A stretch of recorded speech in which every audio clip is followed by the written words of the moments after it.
no! Did you bump into something? Oh, well, if it hurts, just let me know.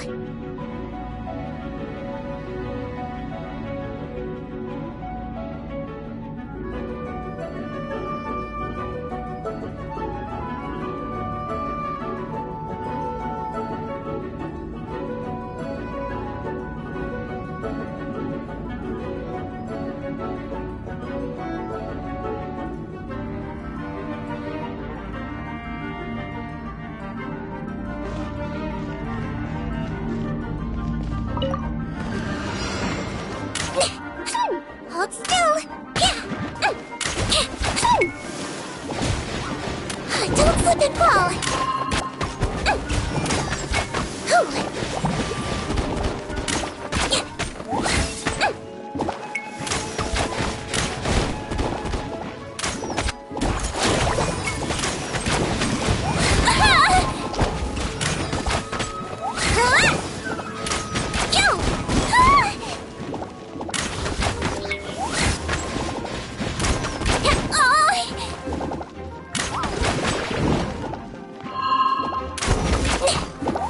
Let's see!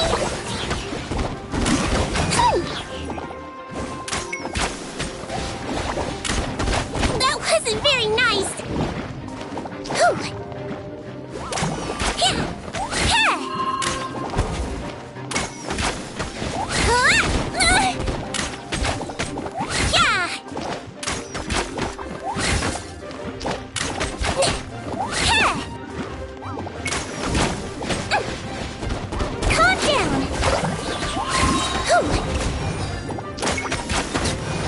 You might feel a little prick.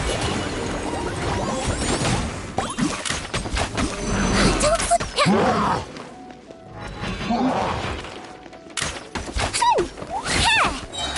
Let me weave you a... Let's see.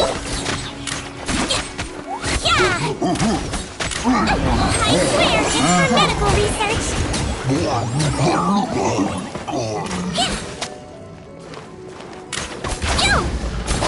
Midnight Fantastic! Dead reckoning! Frost is coming! There! No!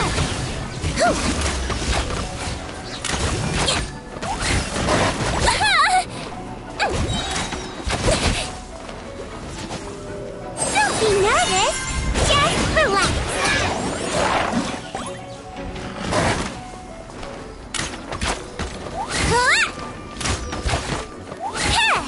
Hold still!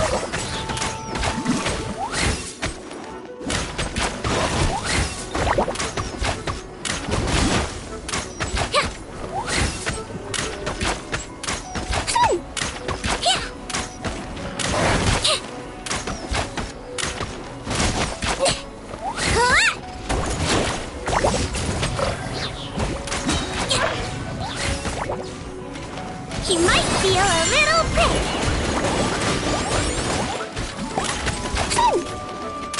Midnight Phantasmagoria!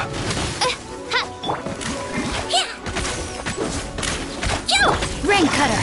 No, my sword! Commencing cleanup! Getting gear!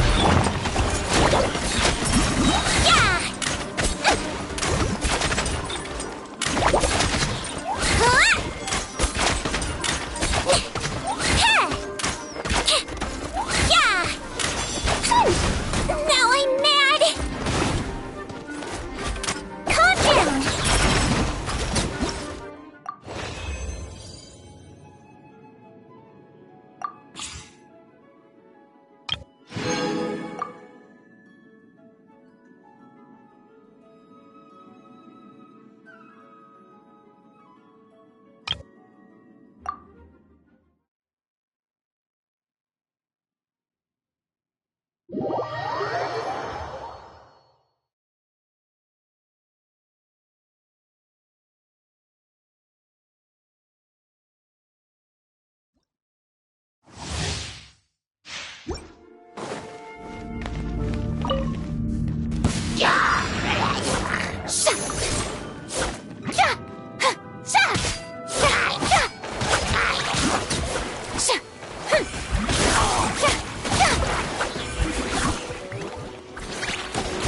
Time to shine!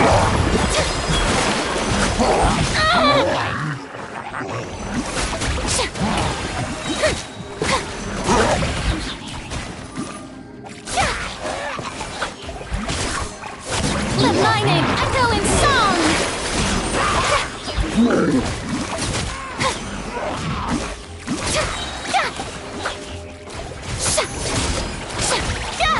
Shower me with praise!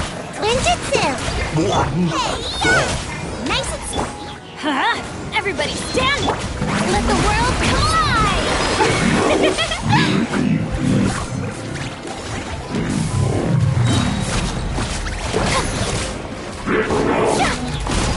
How dare you!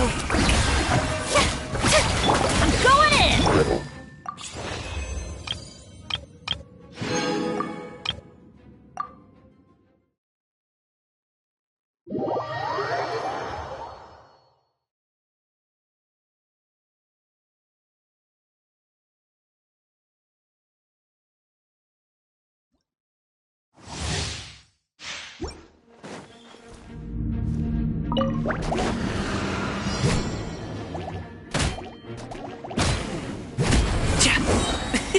Many happy returns!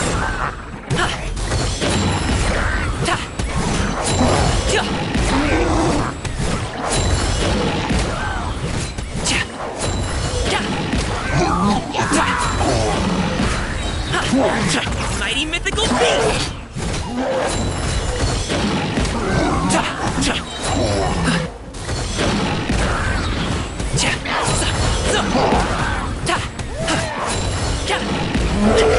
No pain, no gain.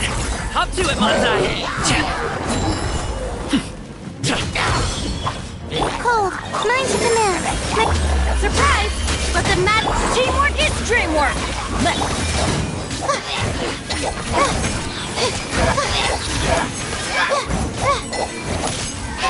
Not now.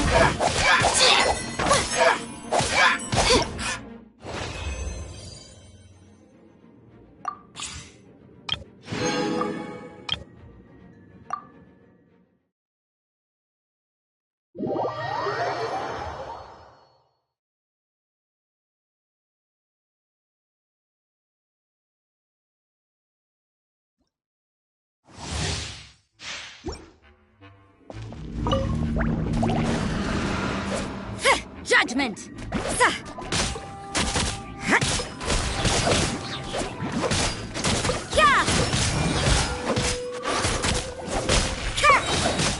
Punishment! You can't run! Out of the frying pan, it's... Spirit Blade! Attack! Huh? Everybody stand! You're toast!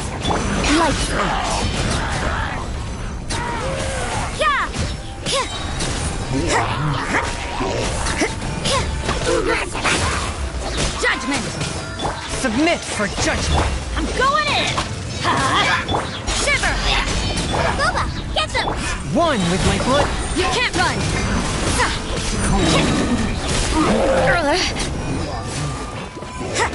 What a nuisance! Spirit Blade! Eat this! Punishment!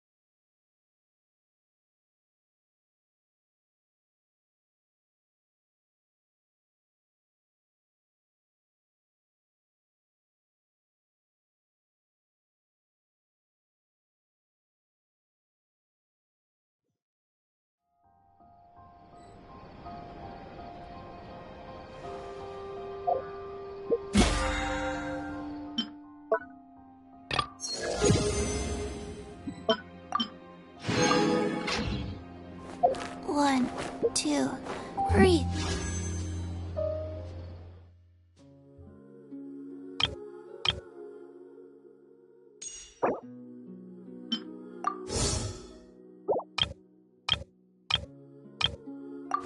Three, four, and...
You are not welcome. Fire it up! You are not welcome. Power chord!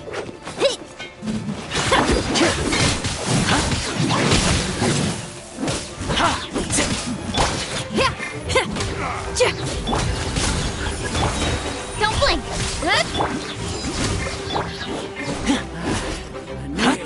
Today.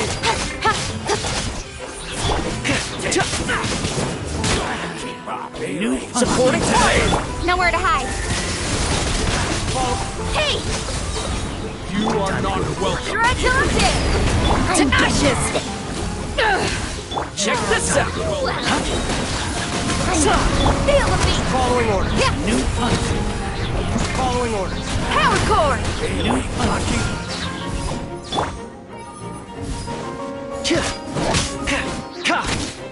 Fire it up! Incoming!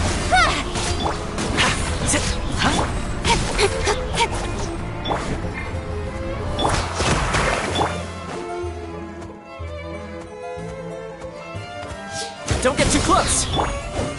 Hey! Time to go to work.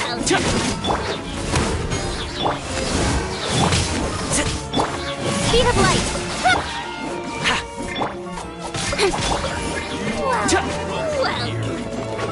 I'm getting sick. Incoming! Hey! Testing my patience. Following orders. New punch. I got you covered! With sword comes shadow. Ha! Don't blink!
Stop right there!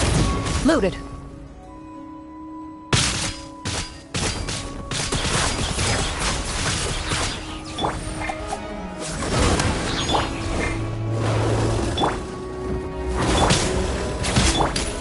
Final warning! Ready.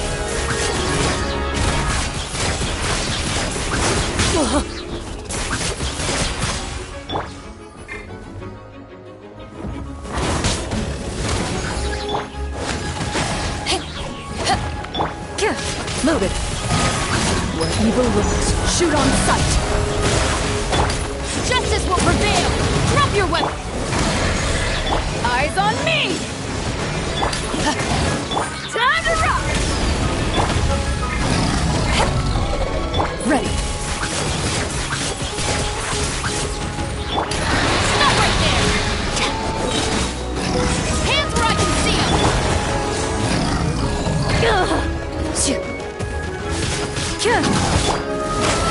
Pyrotechnics!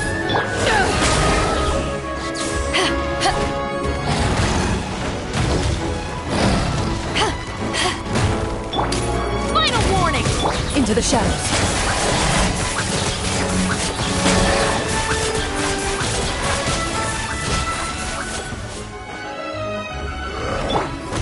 Power cord! Sure until I'm dead! Power that ended Haishan! Stop right there! Justice! Ready.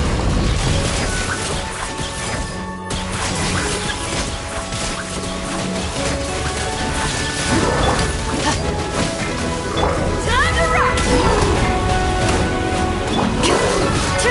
Hunt them down. Into the shadows. Drop your weapons! Hands where I can see them! To ashes! Shred till I'm dead!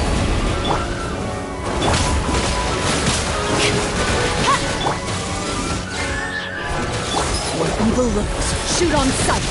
Ready!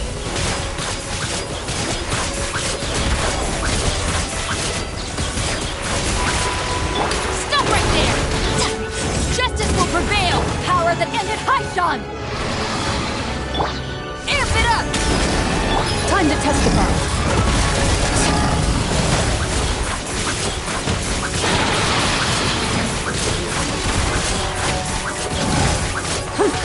Shoot!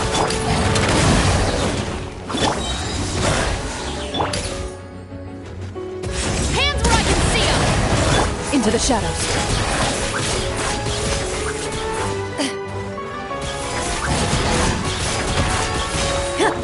Pyrotechnics! Where evil lurks, shoot on sight! Eyes on me!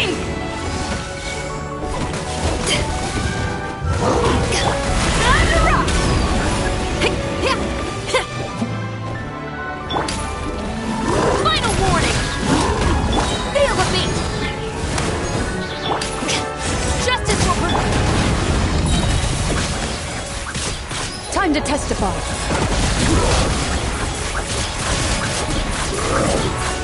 To ashes! Drop your weapon! Shred till I'm dead! Power cord!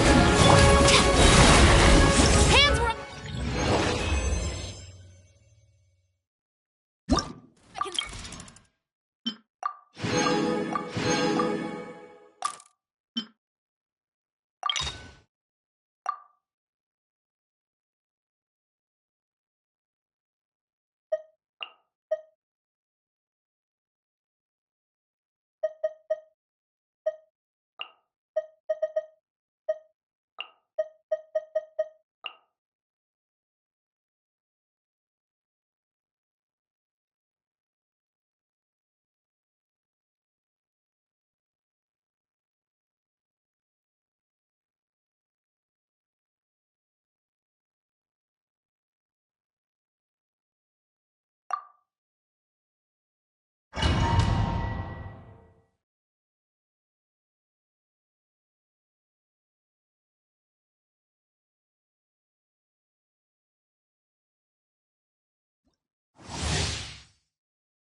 Witness the power of Gugwa!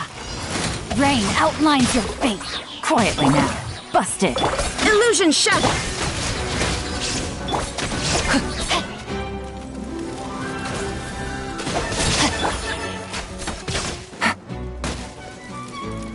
Gotcha!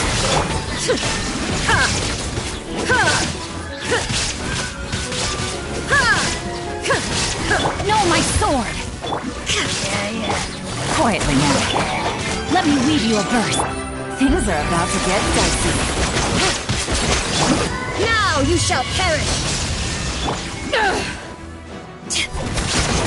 Power that ended Haishan! Gotcha! Busted!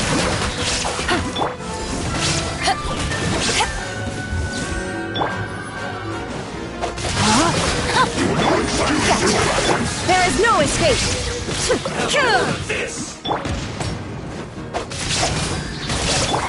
Go on! Give me a go! Torn to oblivion! Let's move.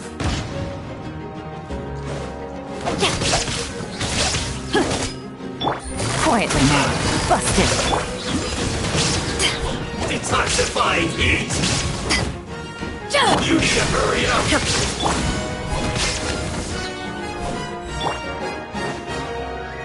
Ring cutter. Distracted! Eyes on me! Game's up. Time's over. Now you shall perish! Shine down!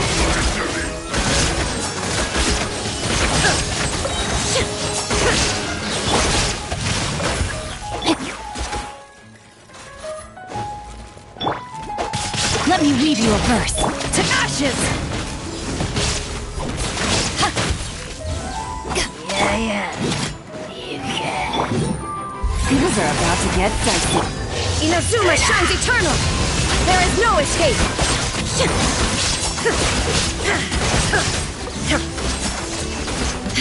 Time to act. Witness the power. Eyes on me! Get out of my... Not breaking a sweat! Let's move. Here comes the catch. Shine down!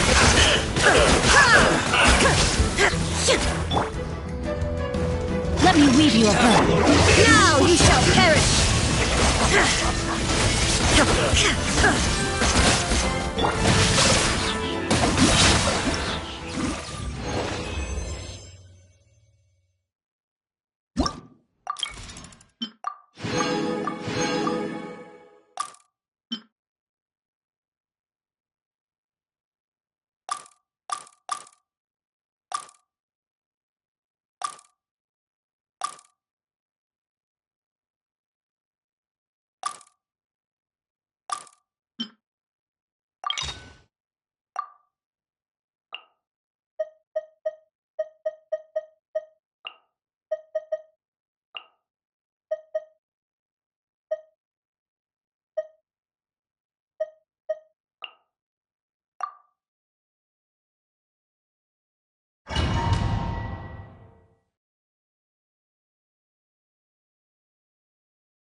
A new punching bag.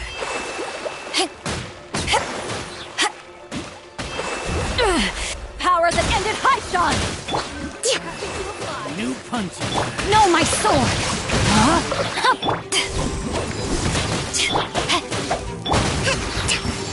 You are not welcome. Covenant of the Deep!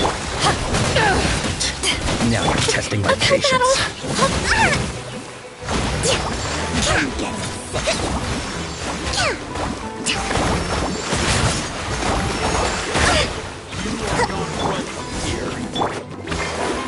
Delve into destiny. Fate is upon you. Eyes on me! I'm getting sick. No, my sword! Witness the power of Gugwa! Let's go. Rest and rebuild.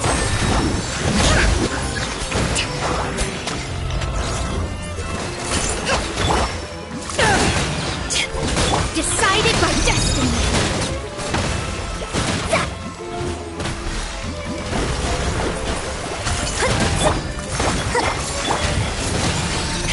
Hogaline! Billowing surge! Rain Cutter! Rain outlines your fate! Know my sword! Veiled punching. Lucky today. Come on. Happy to apply! Written in the stars! Power that ended Haishan! Happy to apply! New punching. Lucky today.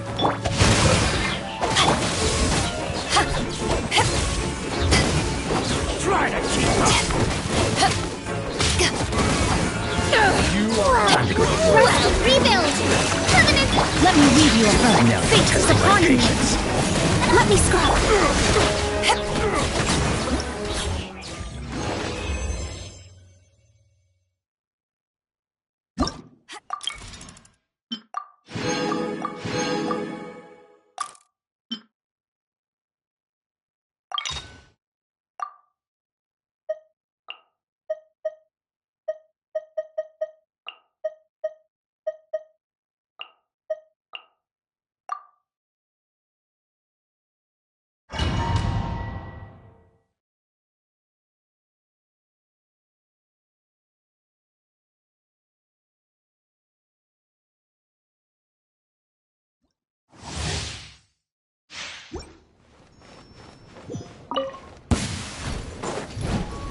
Rain Cutter!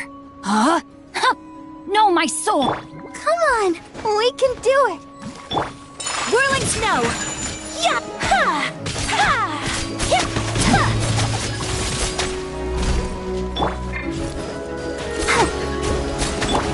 Take flight! Sakura swirl! Yeah! Ha! Ha! Ha! Ha! My Life goes on.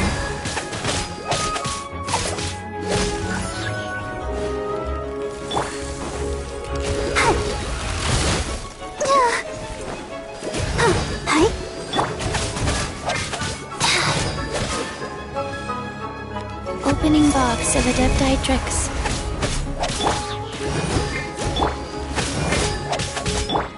Take flight! Rain outlines your fate. Huh? Yeah! Yeah! I'll protect us. Rise. My apologies! Kamisato art! Sumetsu! Witness the power of Gugwa!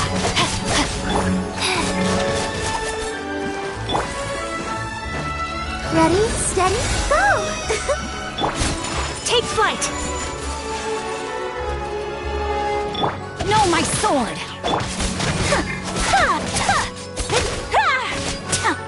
My Let the show begin.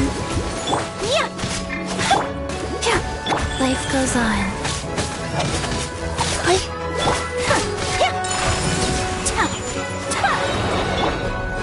Rain outlines your fate.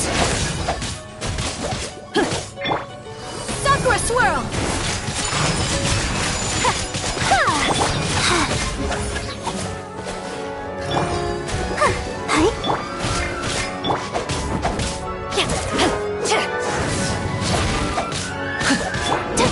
Take flight! Up go. Orders given. Orders received. Let's dance. No, my sword! Rain outlines your fate. My apologies!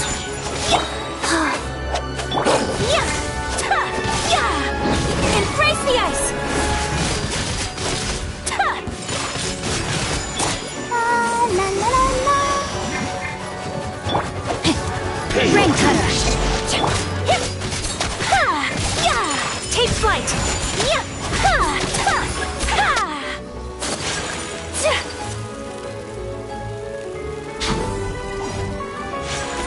Whirling snow! I'll protect us.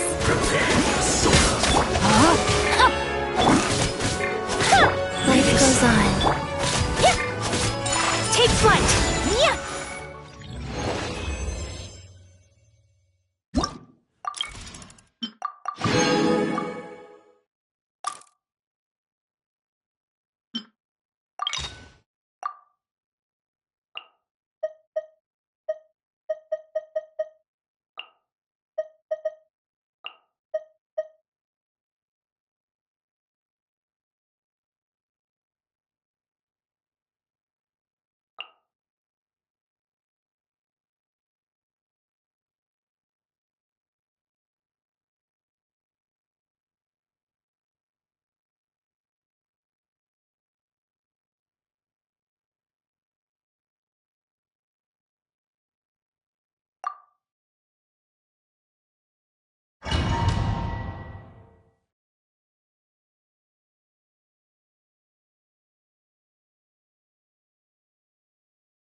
Be still. Hold that pose! Smile! Go. No, my sword! Rain outlines your fate.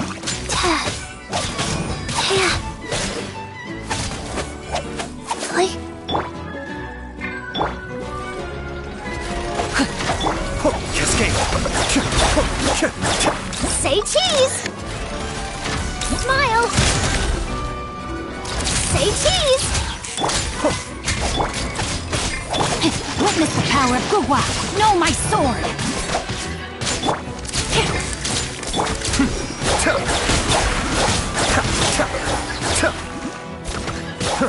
Kamisato Arc. Suiyu! Truth bomb!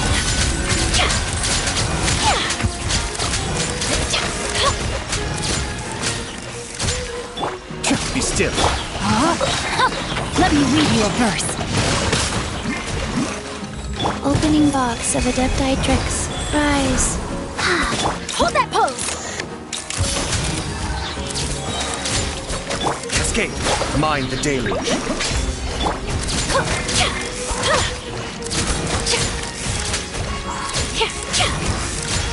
Smile! Body and mind. Rain cutter.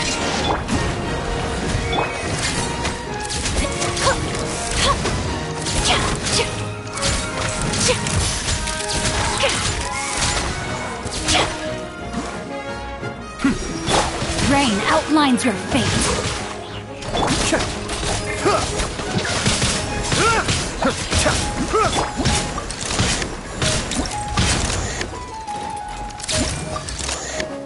Be still. Say cheese!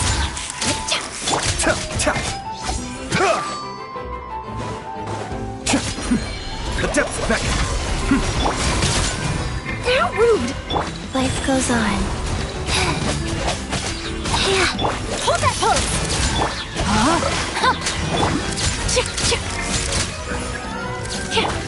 Cascade. Witness the power of Google. Sacred name. Fortune preserve. Breaking news! Say cheese!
Go.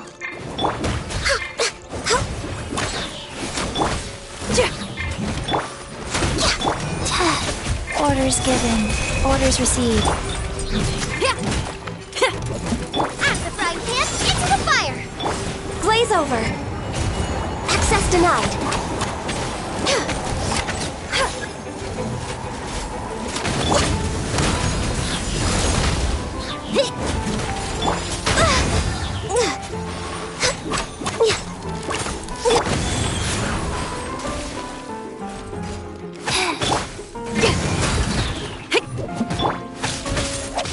No touching.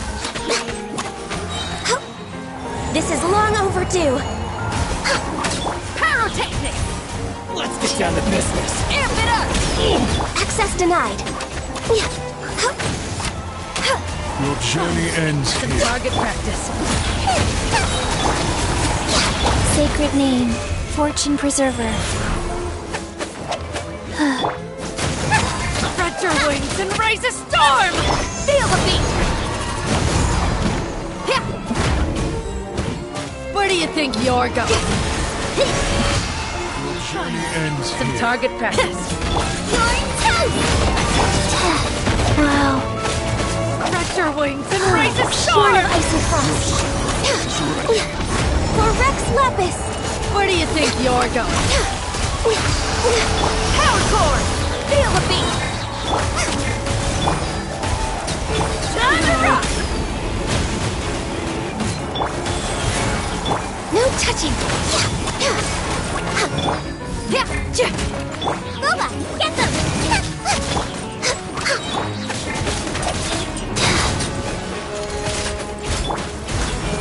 All hail! Pyrotechnic!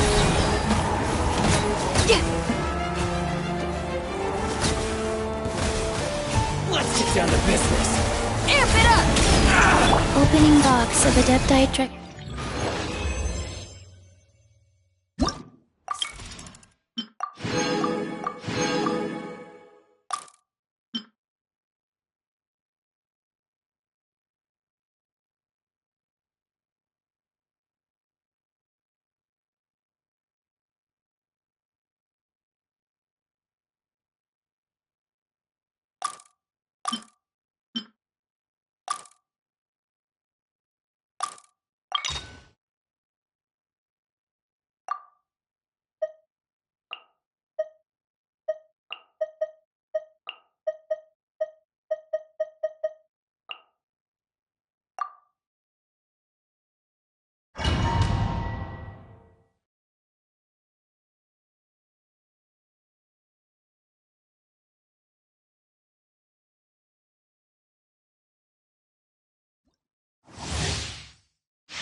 This moment will be frozen in time. Transfixed! Feel the beat!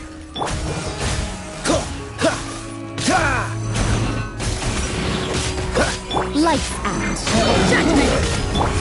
This is where you fall. Overruled! Cool it! Oh, so sorry. Pyrotechnics!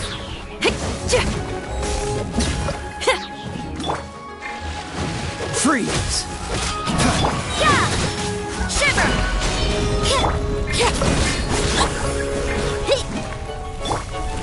Dodge this! Feel the beat! Frostbite! Shred till I'm dead! Judgment! Everlasting as the moon! Cool it! Punishment! Pyrotechnics! Dodge this! Oh, so sorry. Time to rock! You can't run! This is...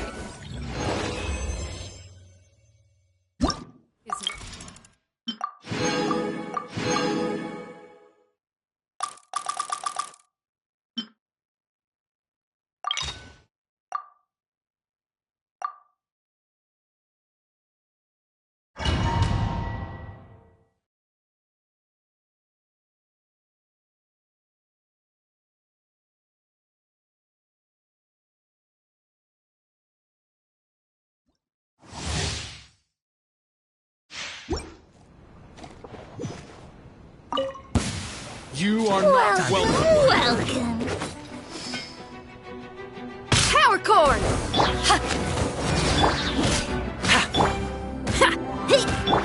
Don't blink.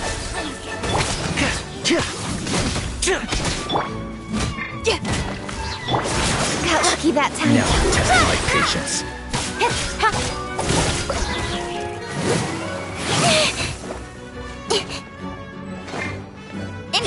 Check this out! Feel the beat! Pyrotechnics! Time to go up here. Shred till I'm dead! Eyes on me!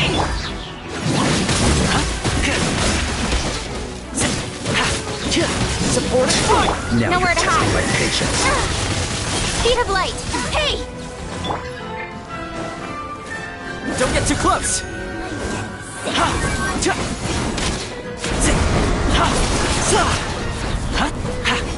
Following order. New punch!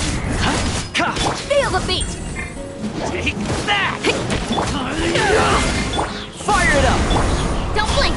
Cut to the chase. New punch!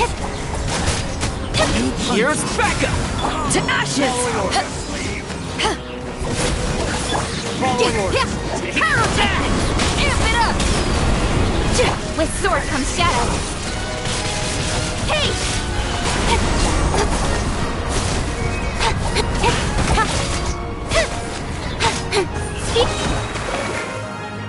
Check this out! Feel the beat! I got you covered! Nowhere to hide. Incoming. You are not welcome Time to rock! Power that ended Python! Don't blink! Hey! Cut to the chase! Let's end this now! Incoming! Work here. Fire it up! With sword comes shadow!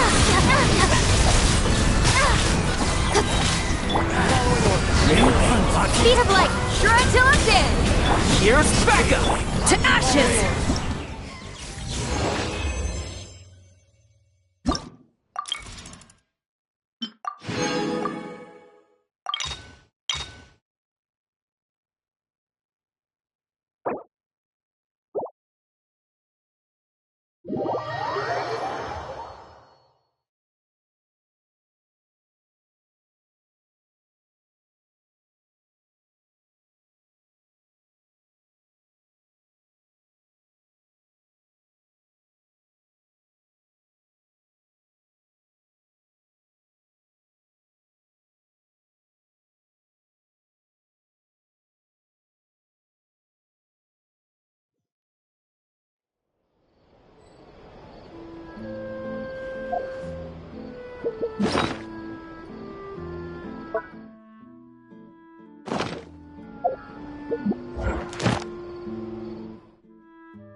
One, two, breathe.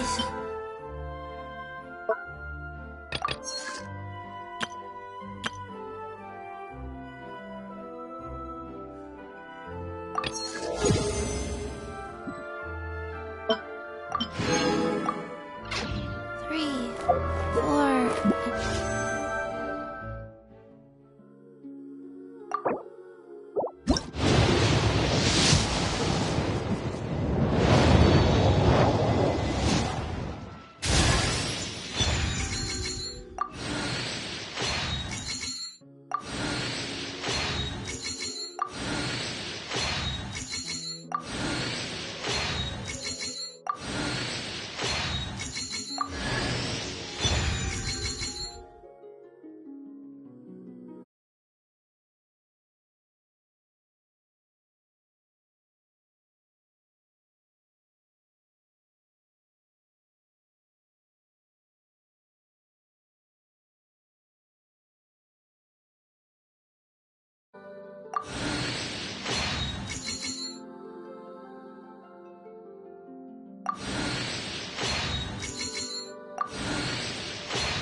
Add Astro. Thank you for complete. Add Astro.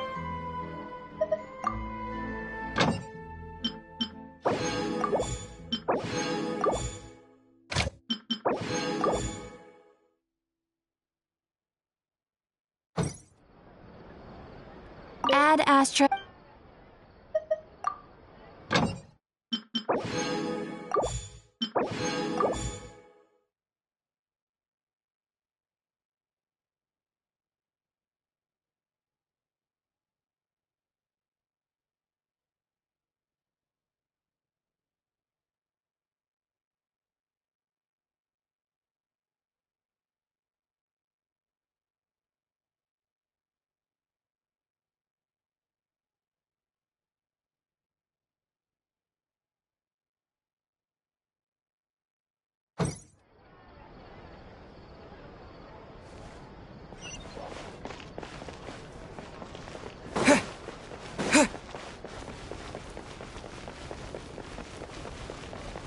I need to get out more.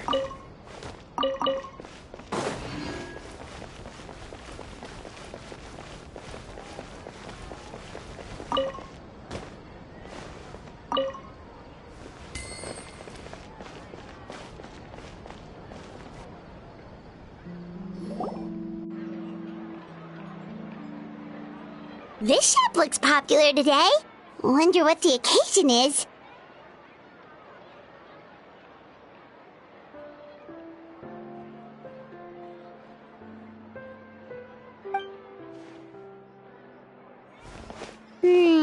Butterfly Dew Cosmetics now on sale. Huh, looks like it. Oh, Seedween's here too.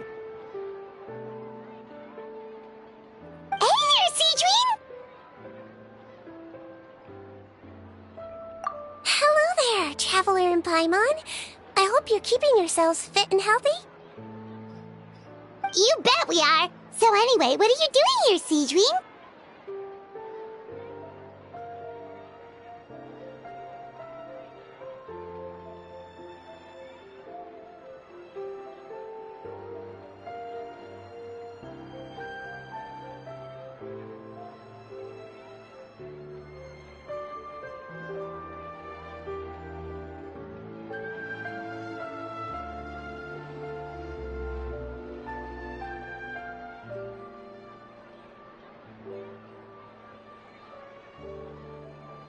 The Duke insists I take regular vacations in the Court of Fontaine.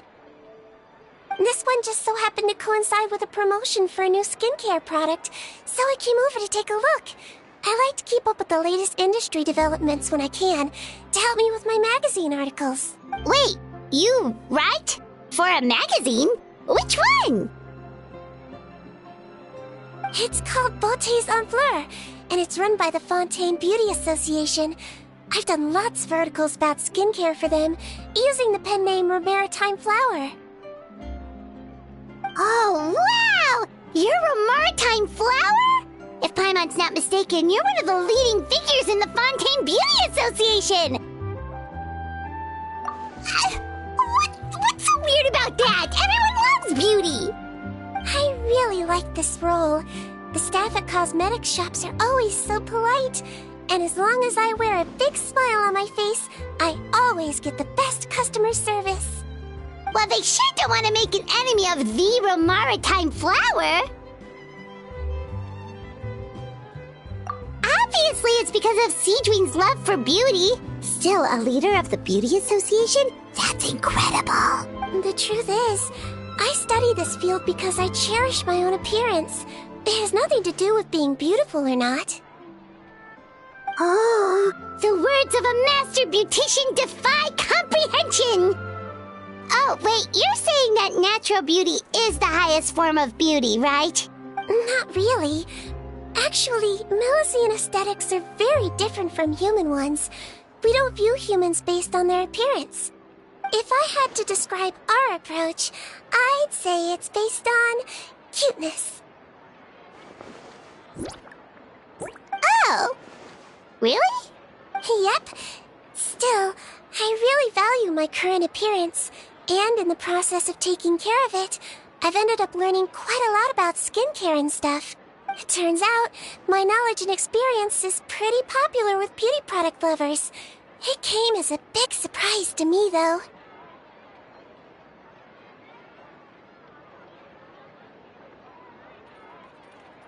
Oh, Paimon gets it now. But speaking of your appearance, how come you look human anyway? Are you like only half Melusine?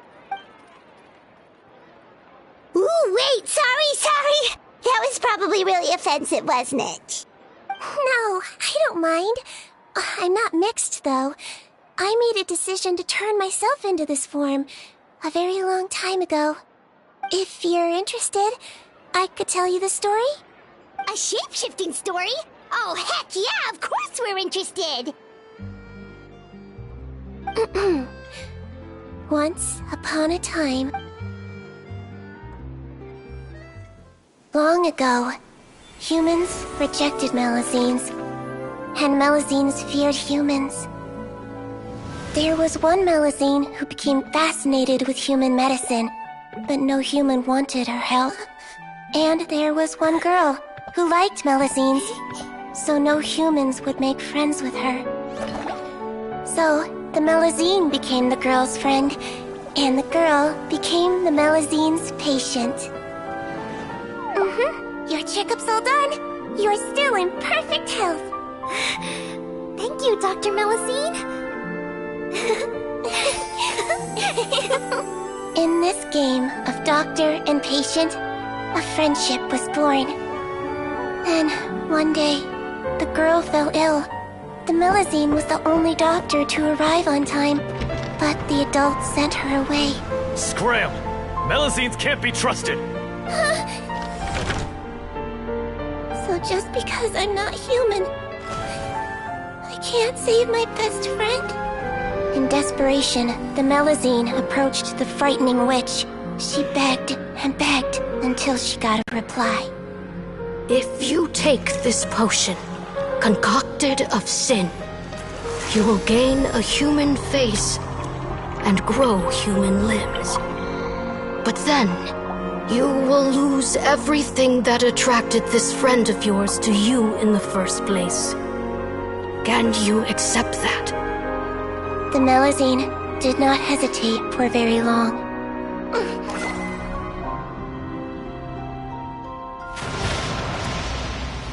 On a rainy night, a little doctor knocked on the girl's door. The doctor wore a hood and raincoat, maybe to protect her from the rain, but maybe also to hide a secret. The little doctor held the girl's hand and treated her illness, just as she had so many times before.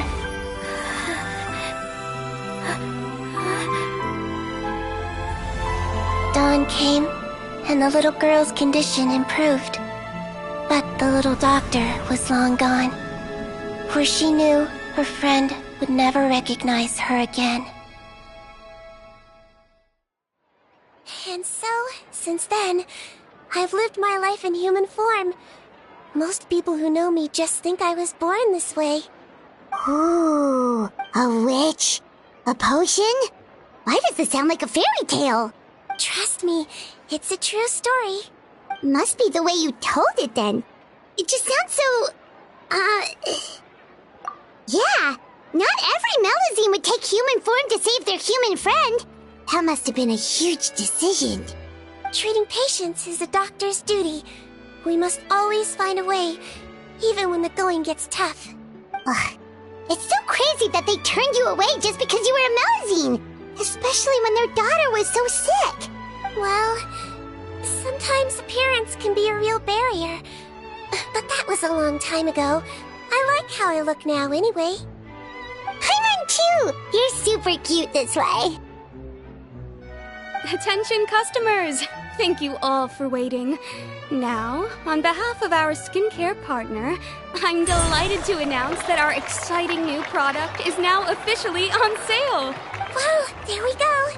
Let's have a look, shall we? Paimon, if you want to buy any skincare products, I'll be happy to give you some suggestions. Really? Personal advice right from a leader of the Fontaine Beauty Association? What an honor! Allow me to introduce our newest skin lotion, Butterfly Dew. I'm sure many of you have already read about this product's trials in the newspapers. To say that it improves skin quality is an understatement. This product gets its name from the way it transforms your skin and makes it glow anew, like a butterfly emerging from its chrysalis and spreading its wings for the first time. We are thrilled to have the inventor of this fantastic product with us here today. Please welcome Mr. Rawat, a researcher from the Fontaine Research Institute. Now, without further ado, I'll hand over to Mr. Rawat to tell you all about what Butterfly Dew can do for you. Thank you. Hello, everyone. I'm Rawat, and I developed Butterfly Dew. Wow. What? He's a researcher? Wow, he's really challenging the stereotype. It seems that everyone is surprised by my entrance. Or should I say, my appearance. I'm well aware that researchers are generally better known for their brains than their dashing good looks. In that regard, I do believe I break the mold somewhat. Of course, appearance is a skin-deep way of defining a person. And yet one's appearance can be a very real set of shackles, holding a person back in their life. It can rob a young person of their self-confidence when applying for a job, dissuade a young lady from approaching the one she loves. Our actions are at the mercy of our appearance, and we slowly become the very person that the outside world sees us as. But what if I told you that those shackles can be broken? If our appearance prevents us from changing, then let us first change our appearance itself. Wash away moles, birthmarks, and wrinkles, and they can no longer rob us of our confidence. Replace them with luster and radiance, and we shall never again hang our heads in shame. That is why Butterfly Dew exists. Its mission is to allow us to shed our pupae, undergo a complete metamorphosis, and embrace a new life. Well, whether it actually works or not, after that speech, Paimon's already sold! Mr. Rawat. Of course, I tried it many times while I was testing it. You can consider me a product ambassador. Wow, then it's sure to work! Still, I don't expect to convince you just by blowing my own trumpet. Oh, Paimon volunteers! Oh! What an honor! It appears we have a giant of the Fontaine Beauty Association here with us. In that case, Miss Sejuin, could we seek your most expert opinion on this product? Sure. Whoa. Is that a maritime flower? They say she's... Here you go. Oh, it's very kind to the skin, and the absorption rate is high. Even for Fontaine, this is a first-rate product. Wow, now that's high praise! I'll take one. Any discounts? All right. Well, all that remains for me to say is, Butterfly Dew is now on sale! Think we should buy a bottle too?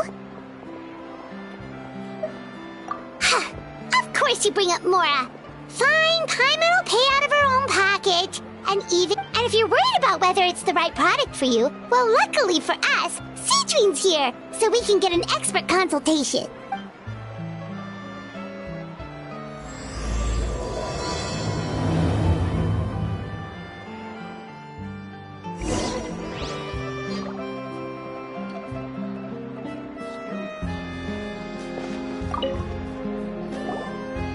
It's an honor to receive such high praise from you. To be honest, I was also hoping you might be able to point out some flaws in the product so I can keep improving it. With most skincare products, the pros and cons only become apparent with long-term use. Yet, this one has instant benefits, improving skin quality without any obvious side effects. It's one of a kind. Don't worry though, I plan to keep using it, and I'll publish regular reviews in Beautés en Fleur. You can read my thoughts there. All you need to do is subscribe.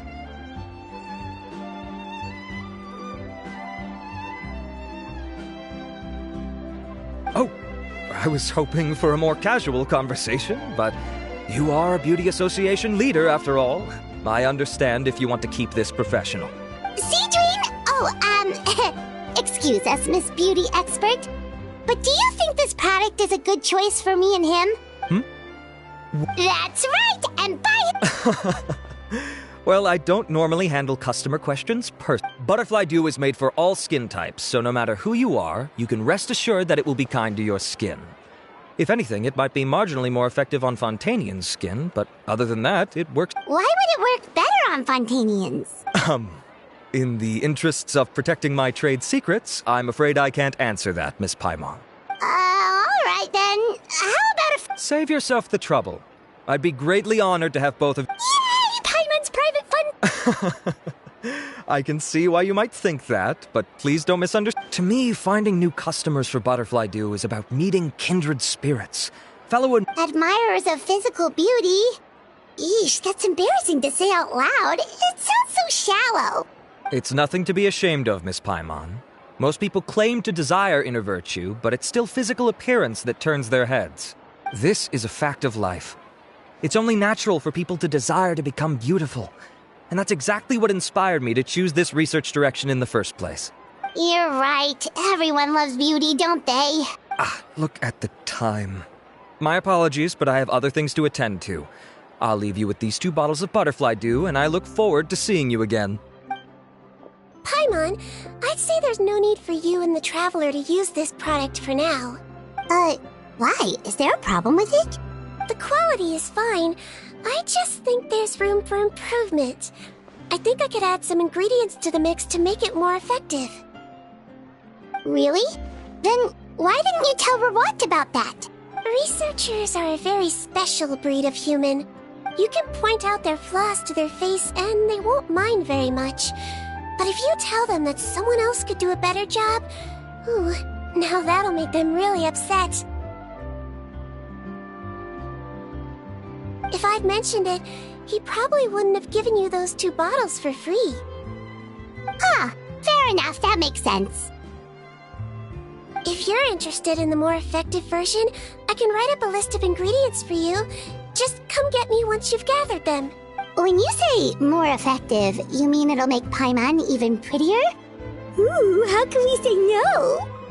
As for me, it's probably time I got back to the Fortress of Maripede. I mustn't leave the infirmary unattended for too long. Alright, see you there then!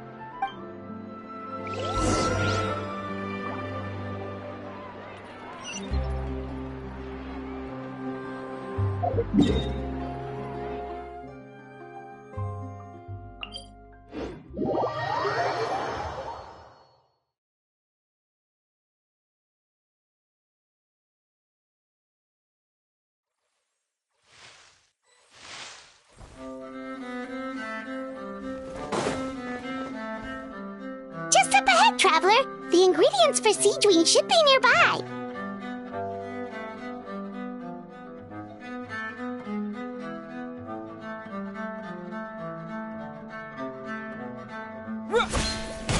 Scatter! Power cord! Wheel of Life. Huh? Yeah! Yeah!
Let's head to the Fortress of Maripede!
Whoa, the infirmary is packed! Please, you have to believe me. I saw it with my own eyes last night. Another me! He looked exactly like me. Got it? Okay. I've written down everything you told me. Now, I have a few tests to run. Take a deep breath, and don't worry. It's nothing to be nervous about. First, which finger am I holding up? Your index finger, but I'm telling... Very good. Now, Hey there! Your Grace, it's been a while, huh? Ah, it's you two. Indeed it has. I would offer you some tea, but I'm afraid the timing is unfortunate. Duty calls. No worries. Actually, we were looking for sebbu1. Do you, know what all of this is about? This inmate came running to the guards in a panic, claiming to have seen his exact doppelganger. A doppelganger? Doesn't that just mean someone else kinda looks like him? And that's what I thought when the report first reached my desk. But we've inspected our records. No one even vaguely resembles him. Considering how certain he is of what he saw, I could only surmise that he's having some mental issues. So I brought him for a medical evaluation. all right. Very good. Take a sip of water and rest for a bit. Evaluation complete. I couldn't find any symptoms pointing to a physical condition. I see. So do you still believe there's more likely to be an issue with his mind than his body? I have to assume so for now.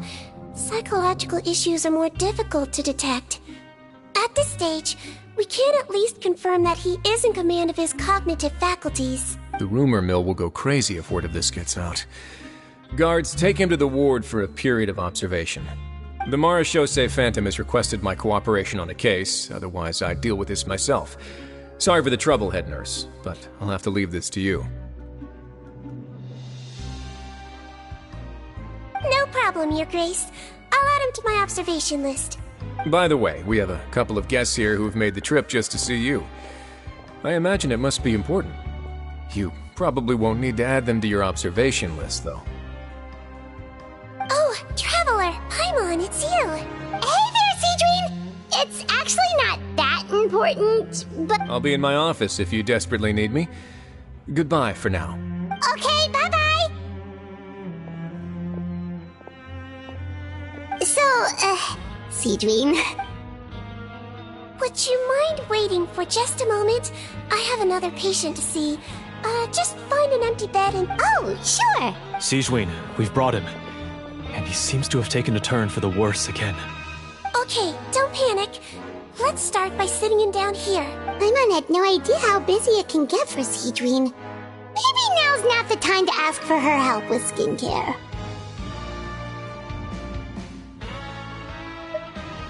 Good point. Besides, it might actually be interesting to observe her at work. Well, this could hurt. So I suggest you take a deep breath first. Did his face melt? What happened to him? It's anyone's guess. His face melted off shortly after arriving at the fortress.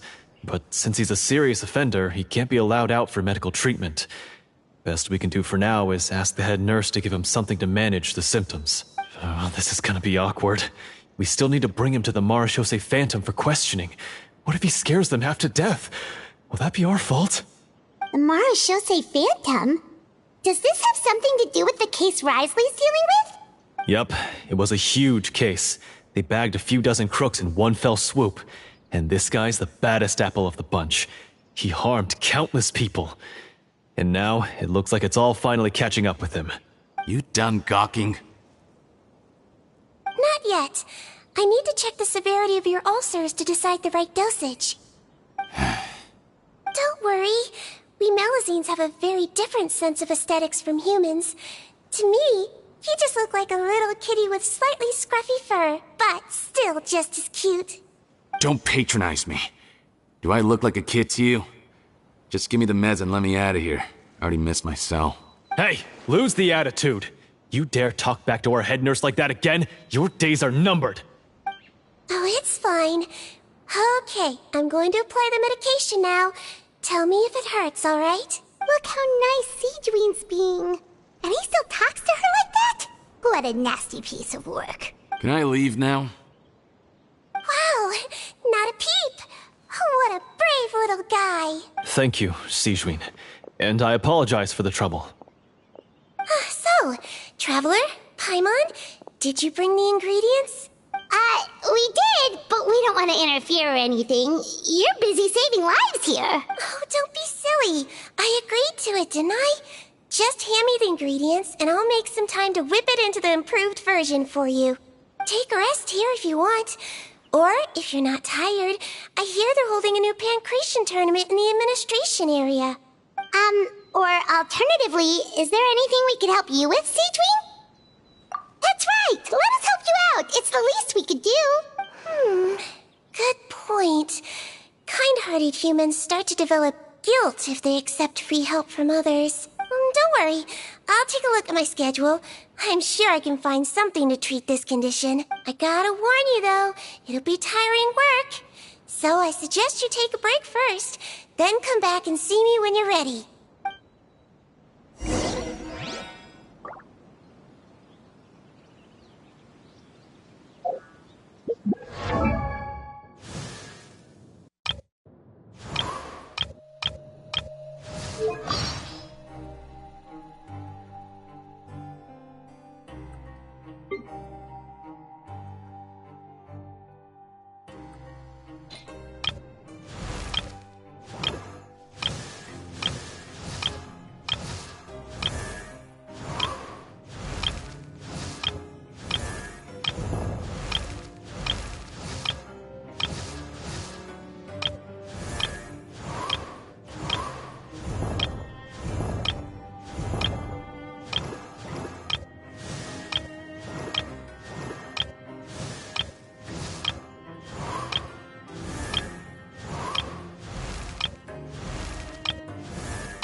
We're ready, Sejuine. What's our first mission?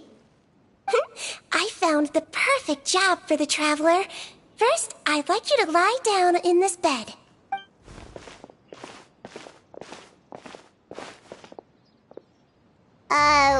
for?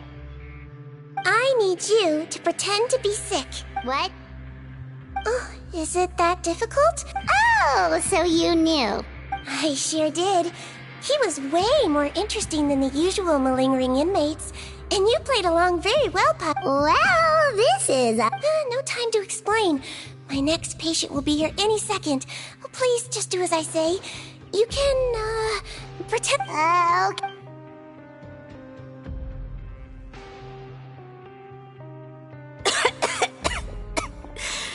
Well, your mother has enough on her plate with a busy job. I know. I shouldn't treat the place like a playground. Shouldn't go swimming in the lower levels where we join up with the sea, because it'll get... I thought I'd be able to have some fun here at the fortress. All right. Sit yourself down and I'll take your temperature. But Doc, it's so bitter. Do I really have to drink it? I mean, I'll be fine, right? Can't you just write me a note saying I'm on the mend? I sure can. Huh? Well, if you want to rely on your own immune system to clear up your fever, then you'll have to tough it out like...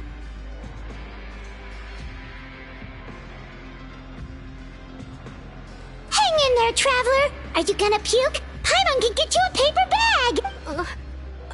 As long as you're tough enough to get through the nausea and dizziness caused by the high fever, you'll be right as rain after just a few days' rest. And... Hey, wait! Put it this way. At least you'll never have to see the doctor again. I... No, of course. It's so bitter. All done. Great job, you two. That kid really doesn't know what's good for him. His mother's a guard here. She's been working back-to-back shifts lately, but unfortunately, he was quite happy at first. So you made us put on that act just to scare a kid into taking his medicine? That's a pretty sneaky trick. Seems like there's a whole side to Siege we never knew about. It's a technique I learned from my teacher.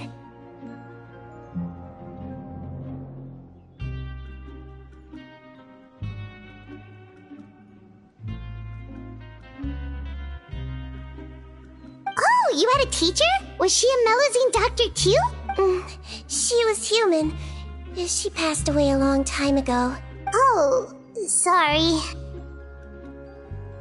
No, it's fine. I really liked my teacher, so it's always nice when I get to talk about her with other people. She was a traveling doctor, and since she didn't have a clinic, she'd go out and visit her patients wherever they were. Dealing with the badly behaved ones was her specialty.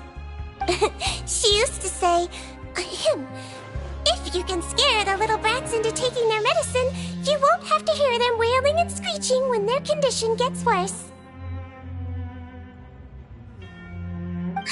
She sounds like a pretty strict teacher. Strict? Well, that's not how my teacher saw it. She thought of herself as terrifying to kids. Strange way for a doctor to describe themselves. Now Paimon's curious to know what she looked like. As it happens, I actually have a picture of her. Oh, wow, yeah, okay, that'll terrify the kids. Yep. All the children she treated thought she was a witch. Why does it almost sound like you're envious of her? Oh, because I am. If she was here, all the children would take their medicine without any need for tricks. A doctor who looks like a witch. True, they wouldn't dare try anything funny with her around. Oh, me, on the other hand, it's hopeless. Children aren't afraid of me at all. That's actually a good thing, you know? Oh, my next patient should be arriving now. Sure thing! On to the next...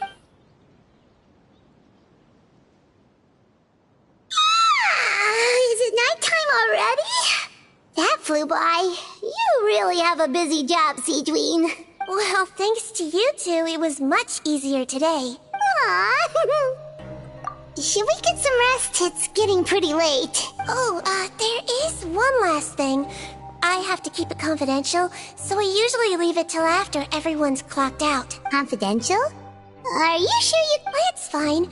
You're not living here anymore, so it's okay if you know. All it is I have to prepare some ingredients to make healthy meals with. Wait, you mean those healthy meals? My patients refuse to eat any healthy meals I prepare in front of them, so I have to prep the ingredients in secret, then let the chef at the Coupon cafeteria handle the rest.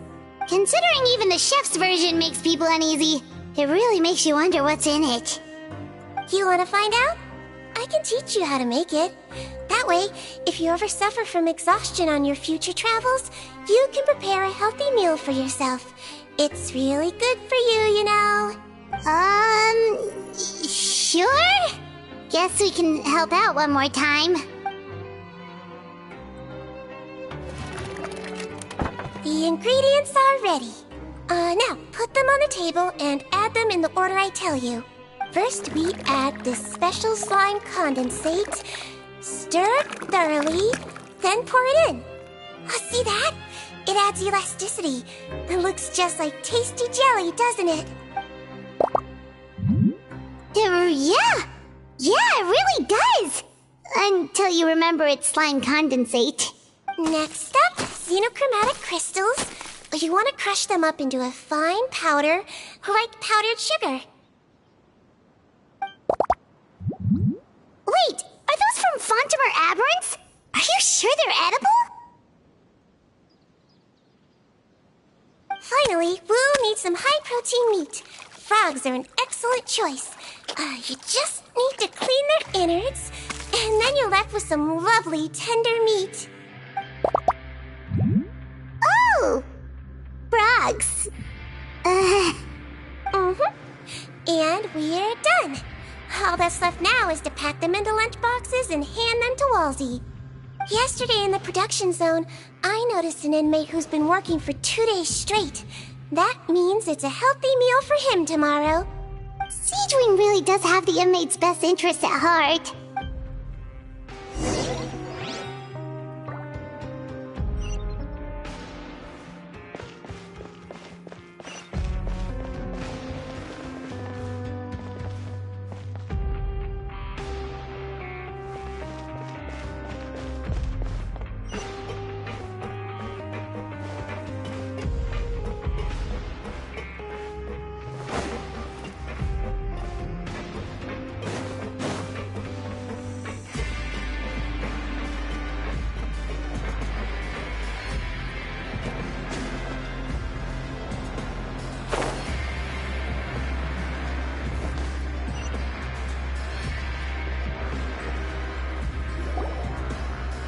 Ah, head nurse.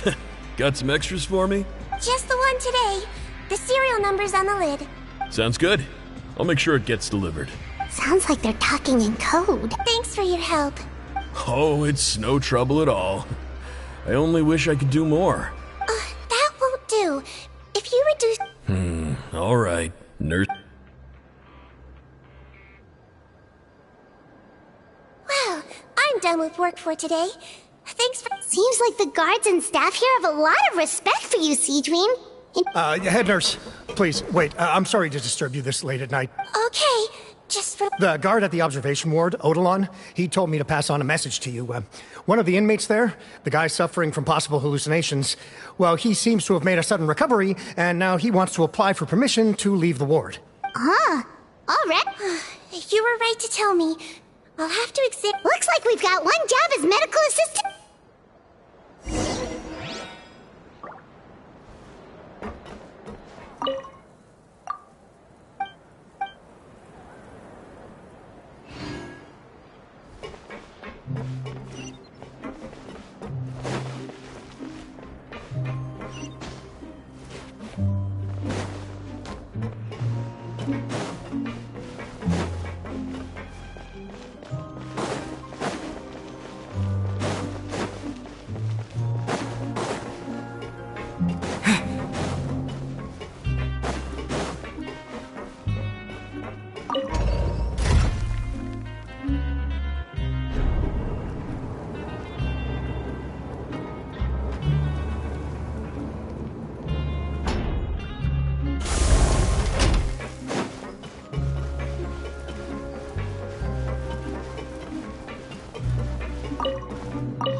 Ah, head nurse, you're finally here. I'm so sorry for all the trouble I've caused you, but after giving it some thought, I'm sure that I was probably... I totally understand. Still, I have to give you an examination before I can Again, so sorry. Oh, not at all. It's a lot to remember. First up, we have a little cognitive test. Your pinky. All right, all indicate... So it was a stress-induced hallucination after all?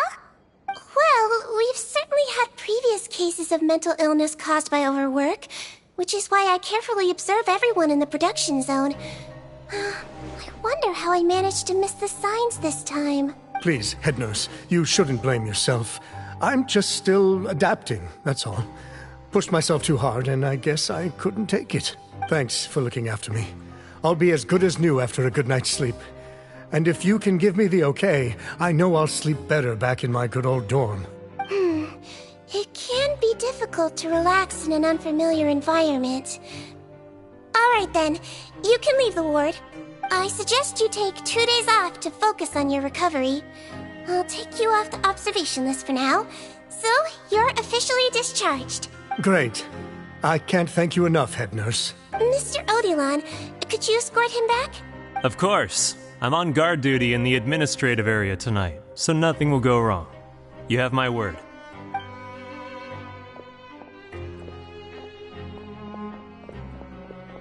Guess you're finally done for the day now, huh? Yep. But I still haven't gotten around to making that improved lotion for you yet. Oh, no rush! Seriously, it's super late now. You should go get some rest too. Well, tomorrow it is then. Good night, Traveler. Good night, Paimon. Hope you sleep well. Oh, don't you worry. We will. After a productive day of work, we're both gonna sleep like a log. Yeah, sleep tight, Seedween. See you tomorrow.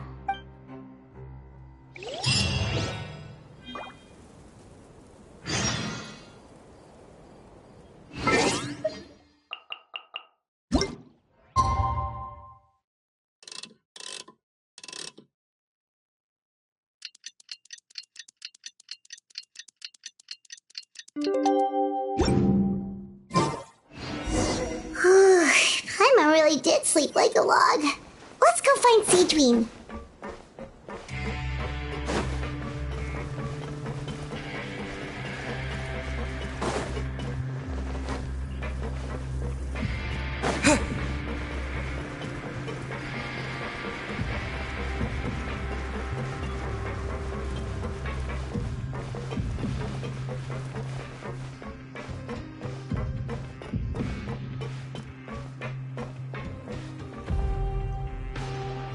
Whoa! How is the infirmary even busier than yesterday?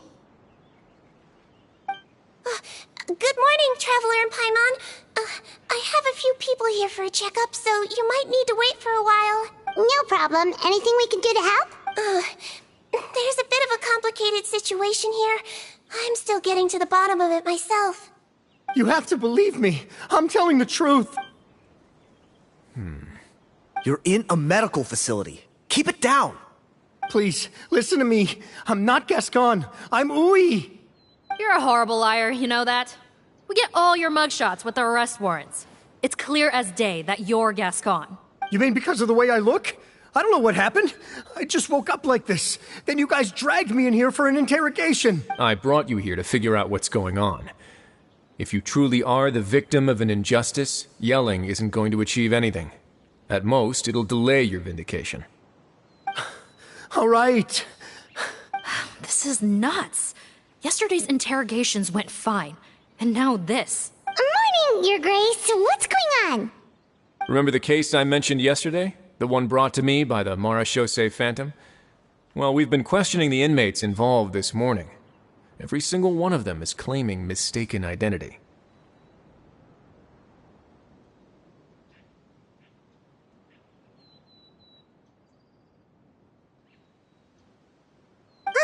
That's even weirder than what that guy was saying yesterday. The thing is, none of them have been able to provide any evidence whatsoever to support their claims. Questioning them further got us nowhere, so for now, we've brought them to the infirmary. And we thought yesterday was as busy as it got for Seedween. We've compiled their statements. Have a look. Perhaps there's something we missed.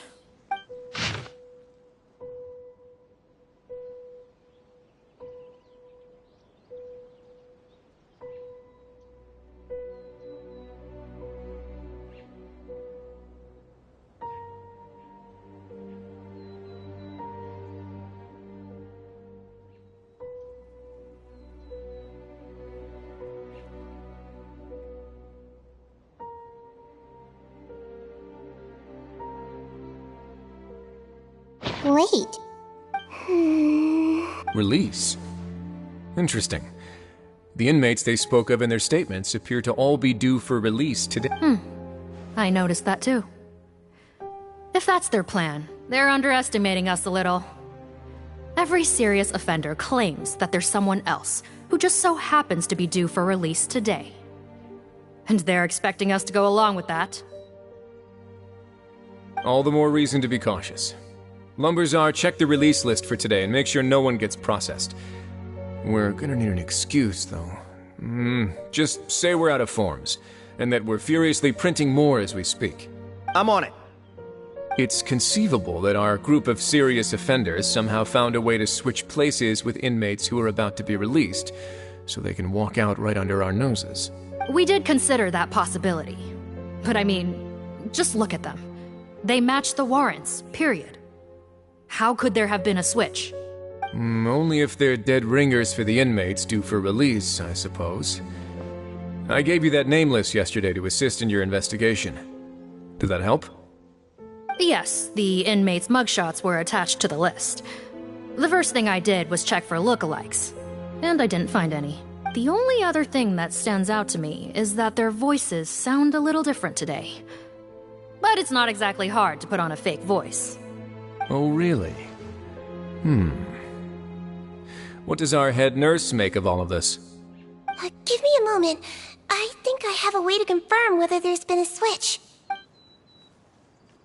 I know, it's not time to change your dressing yet, but please bear with me.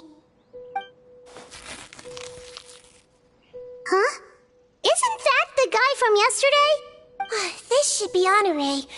He has very severe facial ulcers, which require an operation in the hospital at the Court of Fontaine. I authorized him to leave the fortress for medical treatment under guarded escort. Yes, like I told you. I'm not Putton. I'm Honore. So there has been a swap.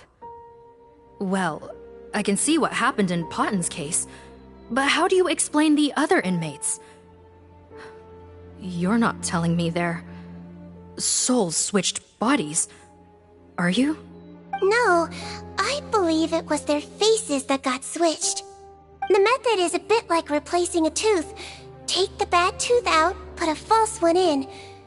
And actually, I think I can prove it to you. Traveler, Paimon, do you remember Eric from the other day? Yeah, sure do. Then you can be my witnesses. To start with, please fetch the inmate who claims to be Eric.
Yes, head nurse. It's me. You do believe me, right? I need to do another examination on you. Same procedure as yesterday. All right. It's the cognition test first, right? So I need to concentrate. Now, try to recall if you can. The last time we did this test, which finger did I hold up? I believe it was your index finger. But that means... Huh? So basically, last night, the Eric who said he saw another him suddenly recovered and applied to leave the observation ward. Seadwing did another test before letting him leave, but that time, she held up her pinky finger. Huh? I don't know about any test last night. There was nothing to do in the observation ward, so I went straight to bed. Then I somehow woke up in a high-security cell. Well, in that case, there is a reasonable explanation for the strange events of the past 2 days. So, what exactly happened? The gang of serious offenders wanted to break out of prison, so they identified a group of scapegoats, namely inmates whose terms were almost up, and planned to switch appearances with them. Last night, when Odilon was on duty, they ambushed him and had one of their group switch appearances with him using their face-swapping method. That allowed them to avoid scrutiny from the other guards. Then, once all the other inmates were asleep, Odilon spent his night shift carrying out the remainder of their switcheroo plan. However, they made one mistake. Henri changed his appearance to match Eric's earlier than he should have done, and ended up being spotted by the real Eric. Real Eric came to the guards for help, but we didn't know then what we know now. So we put it down to hallucination and sent him to the observation ward. However, since one of the gang members was posing as a guard, they simply changed real Eric's appearance and had their Eric take his place, muddying the waters even further. Right, because I put Eric on the observation list by then, and no inmates on that list can be processed for departure until I've discharged them. Hence why the imposters had to pull that little stunt to get fake Eric off the list. Yeah, it all makes sense now. The Duke cracked the case. Well, I can't fault the reasoning. But I'm afraid that we ruled out the possibility of face switching very early on in this process. Criminals altering their facial appearance to commit crimes is nothing new. In fact, one of the explicit duties of the Melazines in the Marechaussee Phantom is to identify criminals in disguise. We carefully examined all the suspects, and there is no evidence that any means of disguise were used in this case. Huh. Well then, how do we explain all this? So far, it seems more likely that the gang stole documentation belonging to the inmates due for release, and are using that to commit identity fraud. Actually, there is a potion that can completely change someone's appearance. If they use that, even a Melazine wouldn't be able to detect it. A shape-shifting potion? Forgive me, head nurse, but this is the first time I'm hearing about it. If such a potion truly existed, it would jeopardize our entire investigative process at the Marechaussee Phantom. Are you certain of this? Yes, I am. But... Please, trust me in my professional opinion as an experienced clinician. At the same time, without any solid evidence, it's pure speculation. If we can round up all the inmates suspected of switching places, then have a little talk with both sides, we might just get our answer. Yep, let's do that. Okay. Well, it was our negligence that meant we had to come and conduct these post-internment interrogations. And I know it's put you out. We'll do it your way. Your Grace, bad news. I paused the releases like you asked, but we were too late. A bunch of people already got processed 2 hours ago. I checked the list, and sure enough, it's all the people who gave statements. 2 hours ago? That's before today's interrogations began. They had this all planned out. So there really was a switch after all. They really pulled the wool over our eyes on this one. We should be able to catch up with them if we leave now, right? Not if that potion is real. They can just switch faces again after leaving the fortress. And if the Marechaussee's Melazines can't even spot them, we wouldn't know where to start searching. Yikes! So we're at a complete dead end!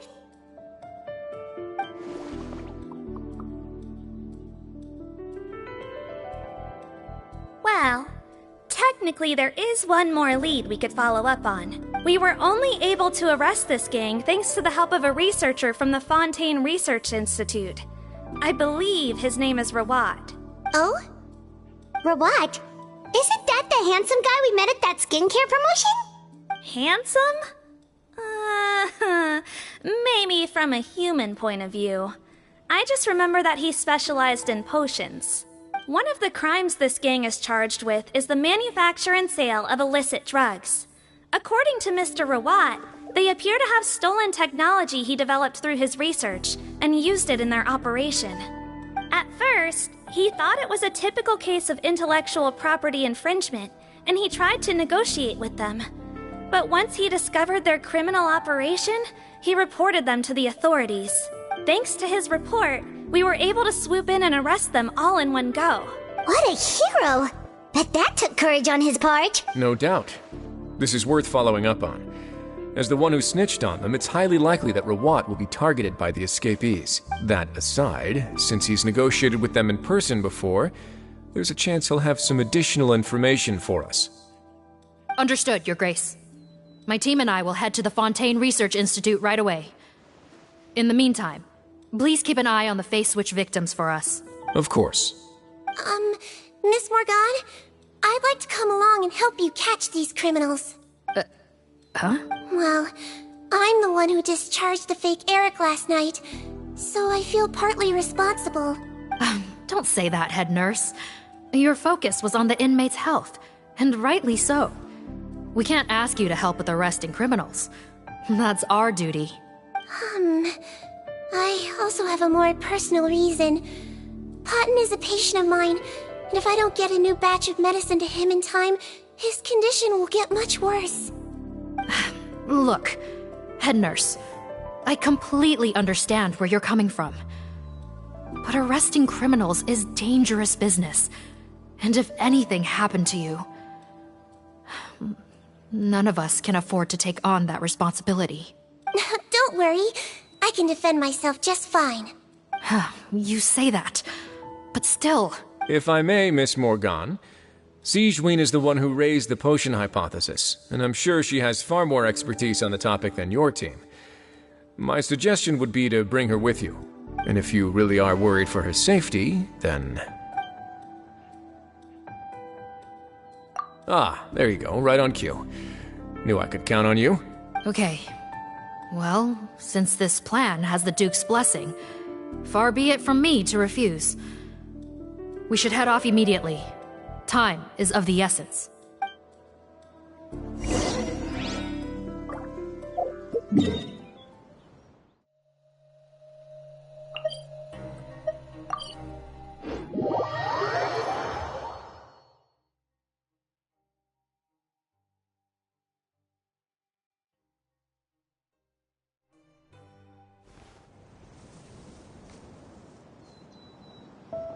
Greetings. Sorry to impose, but I'm afraid we're here on urgent business. And we're gonna need you to cooperate. The Marechaussee Phantom. Let me guess, you're investigating some more illegal research? Not this time, no.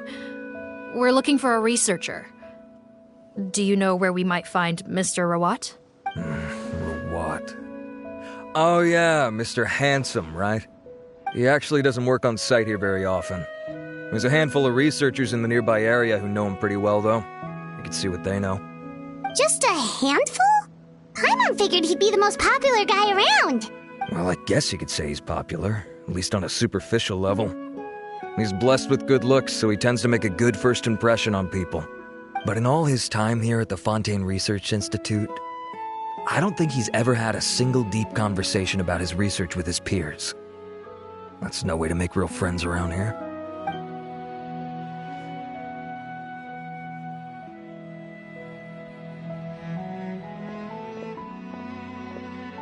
That's so weird. He definitely didn't come across like a recluse at that product promotion. I don't find that weird at all. He definitely didn't strike me as the kind of guy who's, good at making friends. Really? Paimon couldn't tell. Must be a Melusine perception thing. Okay, we should talk with his acquaintances. But we also need to check the Research Institute for any clues. let's split up. It'll save us some time. Sure thing. We'll go ask around among the other researchers with Seedweed. Paimon's suddenly kind of curious to know what everyone really thinks of him.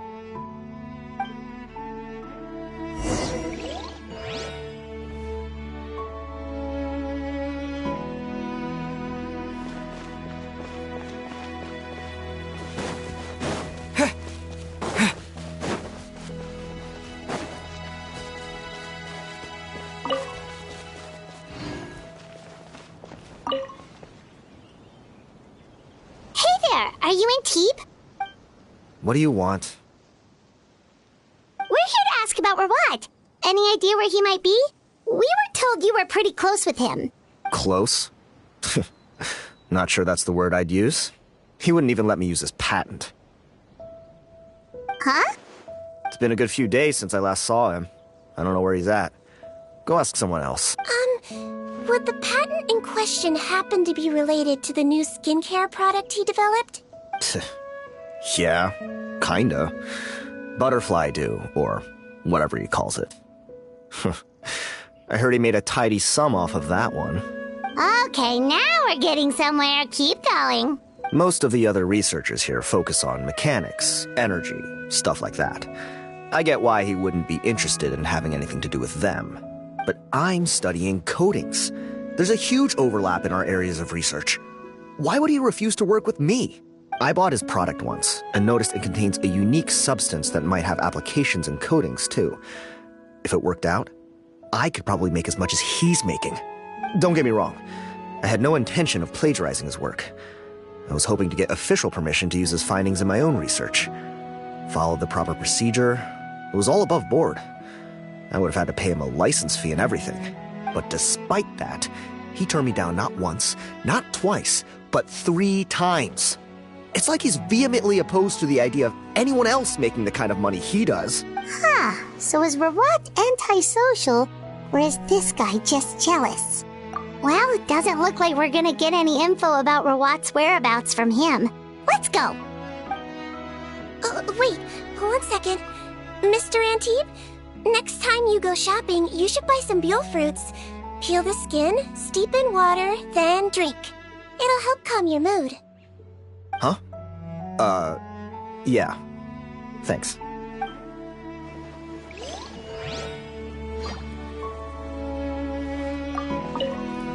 Gonna have to cut this chat short. I have a patent application to write.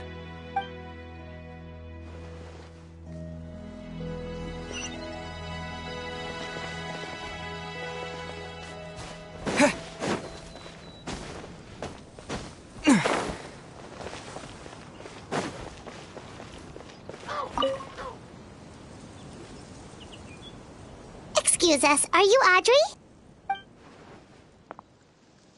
That's me. What is it? Are you close friends with Rawat? We're trying to find out where he is. Close friends? You mean because I told him I had feelings for him once? I doubt I'm the first or last at the Institute to make that mistake. Why would you single me out as a close friend? I should have known, really. Men like him, they just enjoy being surrounded by fawning women. They're not interested in a serious relationship. Okay. We were just kind of wondering if you might know where we can find him. Why would I know where he's at? I barely know him, and he probably doesn't even remember me.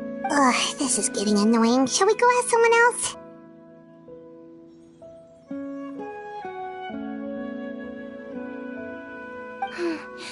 I think she knows Rawat better than she cares to admit. If we... Maybe, but we're not going to get much out of her while she's in this state. She's displaying symptoms common among people in love, if that's what you mean. It's curable?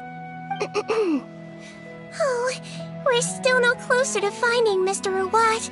Oh, by this point, he could be in grave danger.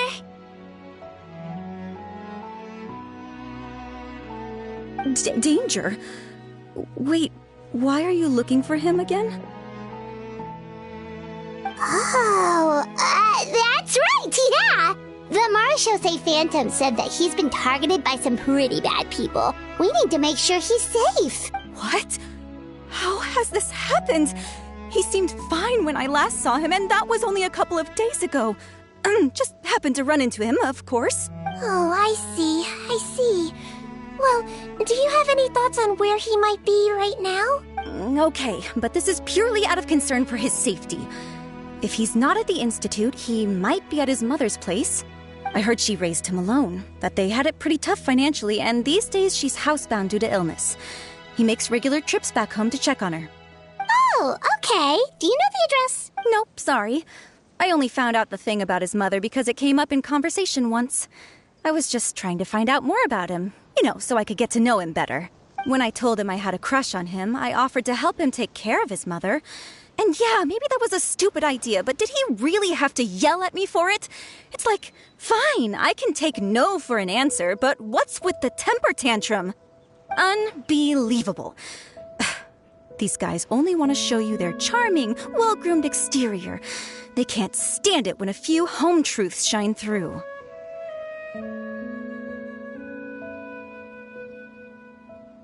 Looks like her love syndrome is flaring. We need to find out Mr. Rawat's mother's address. Let's check with the Marechaussee officers when we regroup. Cool, sounds like a plan.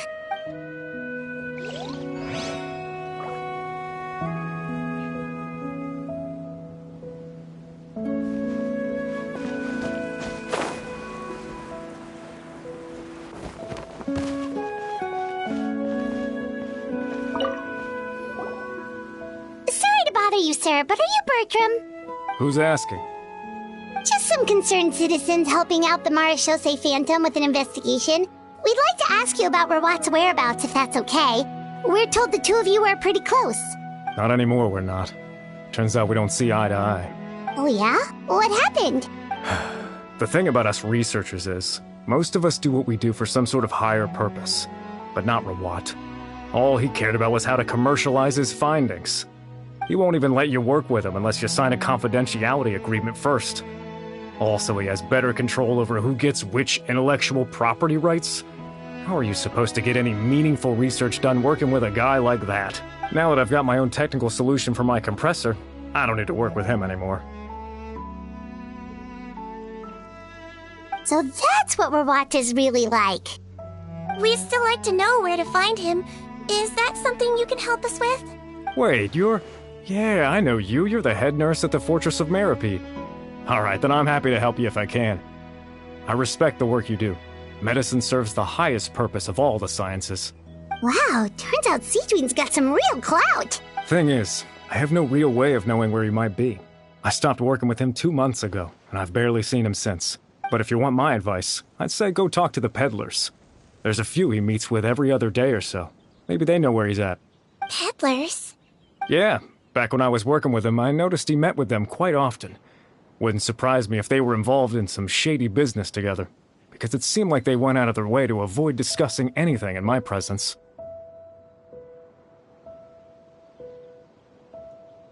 The little I overheard was about manufacturing and selling pharmaceutical drugs. Like I said, he's all about the money. Drugs? Doesn't he work with skincare products?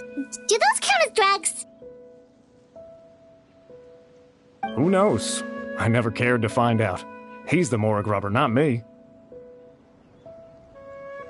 Thank you. You've given us plenty to work with. Welcome. Goodbye, and may we both reach new heights in our scientific endeavors. Well, that's all 3 researchers. Let's head back to the meetup point.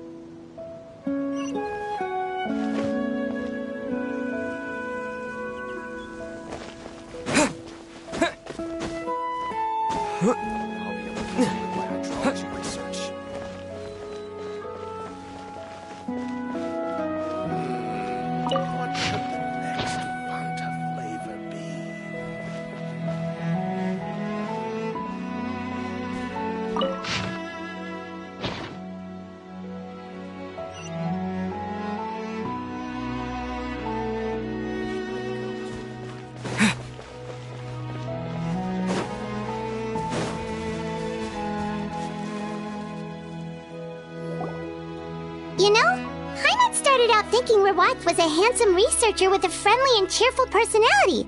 It's such a surprise to learn that his peers have a different impression of him. So what's your view of him now? A handsome researcher whose difficult upbringing turned him into a profit chaser with a chip on his shoulder? So your thoughts about his appearance haven't changed at all? Well, his looks are kind of a big deal. At least in Paimon's opinion. How did such a handsome guy end up being so antisocial? Even with his difficult family background, it just doesn't make any sense. You can't judge a person solely based on the... Head nurse. Traveler. I assume you've spoken with the researchers. What... Bertram mentioned Rawat's involvement with some pharmaceutical merchants. Do you know if he's registered any pharmaceutical brands? Since he was a whistleblower on such a huge case, I ran a background check on him. I don't remember there being any brands under his name. How strange. If he was so focused on commercializing his research and averse to sharing his technology with others, why wouldn't he have registered his own brands? Maybe he and his business partners needed to avoid public scrutiny? You think he may have colluded with the gang? Well, the crime was manufacture and sale of drugs, and that would certainly be in his wheelhouse. We can't rule it out. Isn't that pretty unlikely, though? He was the one who blew the whistle on them! Most children who come to me with tooth decay have suffered pain for a long time already, but they'll still try to hide the fact that they eat too many sweets. Grown-ups and children aren't so different in that regard. If you say so. I saw him when he came to make his report, and I certainly didn't get the feeling that he was the type to collude with criminals. Perhaps it's more likely that they were coercing him. You mentioned that he comes from a poor family. So, it's possible that the criminals approached him asking for academic support, luring him in with the promise of riches. By the time he discovered who they really were, he was in too deep. They had leverage on him, so he was forced to keep working for them. I've seen it happen many times before. That does make a lot of sense. It would definitely explain why he was so unwilling to cooperate with his fellow researchers. No wonder he's so unsociable. He must be on... In that case, the situation... If Rawat was working with the escaped inmates, they're sure to know more about his whereabouts than us. Oh, there's a good chance they'll get to him before we do. Based on the information we've gathered so far, he was last seen 2 days ago. If no one's seen him since, maybe we're... too late. 2 days ago? So he went missing right after that product promotion. That was the same day he reported the criminals, too. Not a good sign. Don't worry, everyone. I believe we still have a chance. Since he disappeared right after blowing the whistle, it's likely that he's gone into hiding. Yeah, he must have been worried that they'd come for him. All the more reason to find him as soon as possible. The only lead we have at the moment is his mother's house, which you mentioned earlier. Seath, think you can find the place? Yep. When you register a brand, the Court of Fontaine requires you to provide a legal address. The one Rawat wrote down was in the outskirts of the city. That should be the place. Okay, then there's no time to lose. Let's move.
later.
Propagate!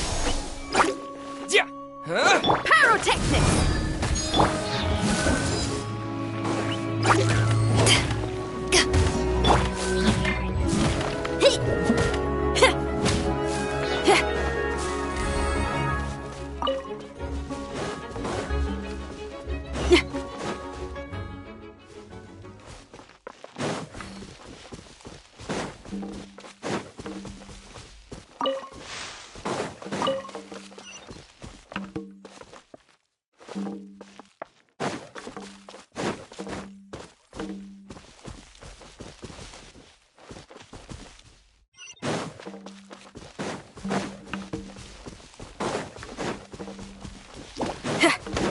Feel the beat!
Scatter!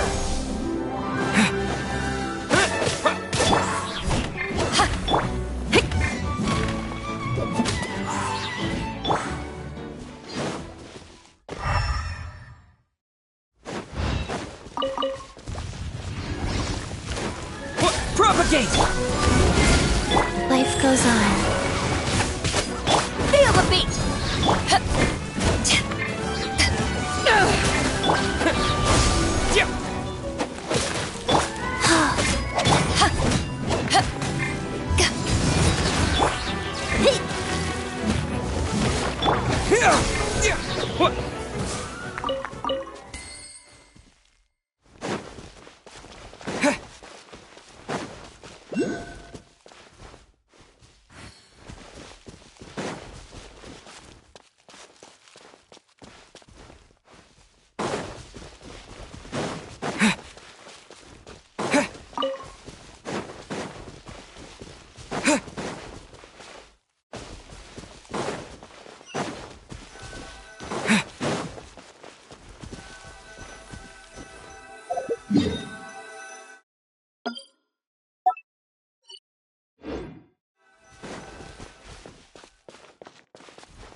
All right, this should be the house. I'm pretty sure this was the address. Okay, I'll knock.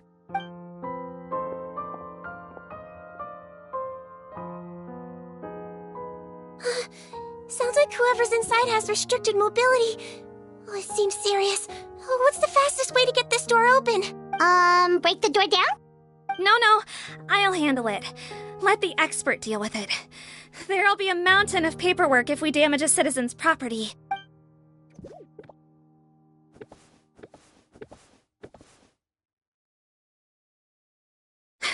Calm down. Deep breaths. Remember your training. Control your strength. And... it's open! Seath, take a few people and lie in wait. Keep your eyes peeled for any activity around the house. The Traveler, head nurse, and I will go inside.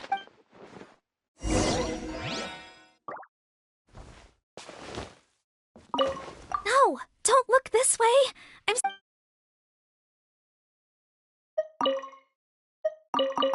No! Don't look this way!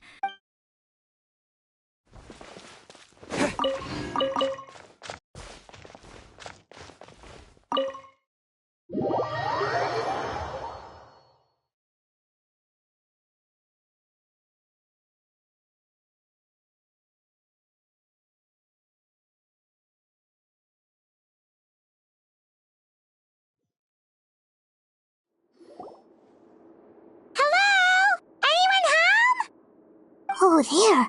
On the bed, there's an old lady. That's gotta be Rawat's mother, right? She doesn't... We could try, but she is very ill. We mustn't force it. Well, doesn't look like Rawat's here. She's the only one we can talk to. Yep. Allow me. Hello, ma'am. Might I ask if you're Rawat's mother? We are trying to locate him. Hard of hearing, perhaps. Does anyone have a picture? I have one here. I'd like to show you a photo, ma'am. Is this your son? Do you know where he is? Looks like this isn't gonna work after all. Well, looks like we're out of leads. If Rawat's not here, things are looking very bad for him. Is it possible he could have avoided returning here because he knew he'd be in danger? Maybe. But if so, where do we look next? Maybe we should take another look at the Institute. Guess so. I suggest we all return there now. We found a good amount of useful information the first time. but perhaps there's something we missed. This is our last hope. Sorry, officer, but could I stay here for a while? This patient requires some care. Of course. Traveler, stay with the head nurse. You're technically here as her assistant after all. Also, I'd like some Marechaussee members to stay as well, and keep an eye on the area. Why's that? If Rawat knows how serious his mother's condition is, he will return. Got it. Okay. I'll tell the squad members in hiding to stay put and keep a lookout. Thanks for helping me out yet again, Traveler and Paimon.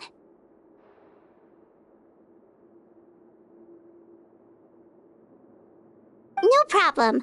But when you say her condition is serious, do you mean... Yes. She's barely clinging on to life. Oh. Let me take care of a few things first. Could you pass me the towel over there? Yeah, of course.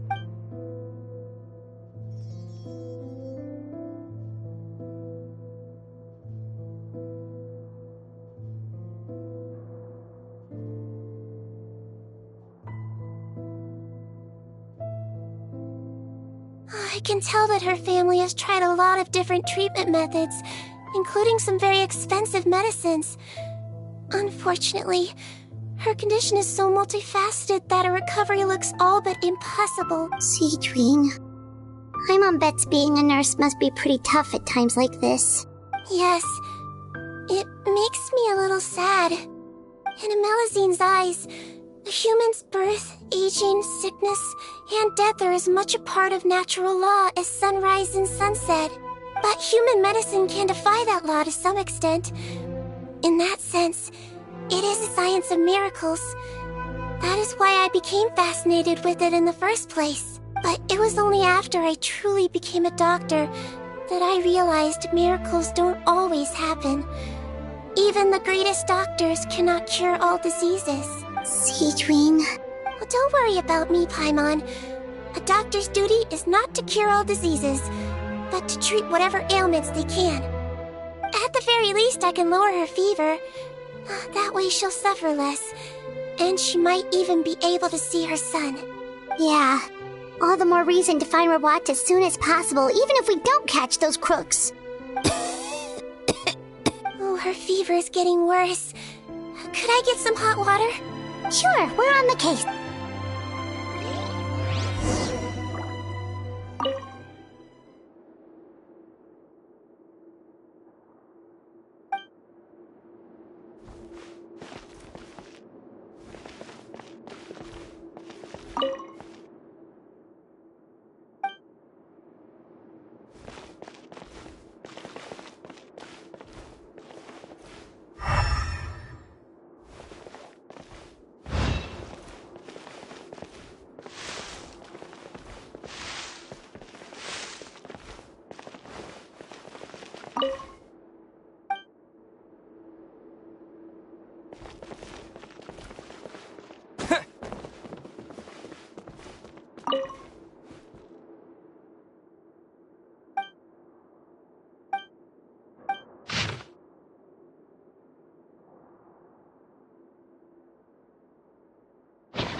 Found the hot water? Sure did. And look what else we found. Judging by this journal, it seems like Rawat has a private lab. There's a good chance he could be there right now. We gotta go tell Officer Morgan right away. Oh, that's great news. But hold on just a moment. The wet towel is ready. I'm giving you another injection. Are you feeling better now?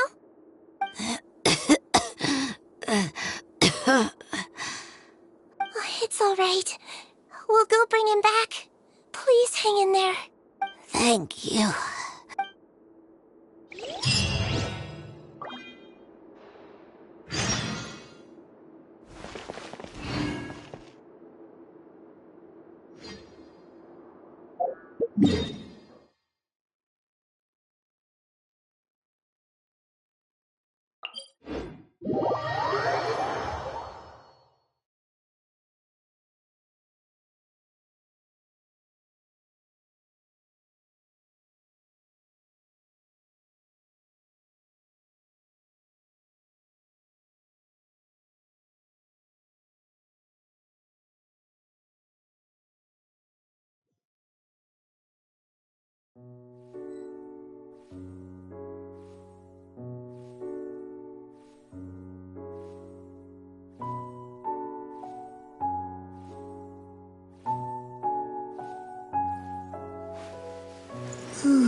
It's Officer Morgan! They're already here!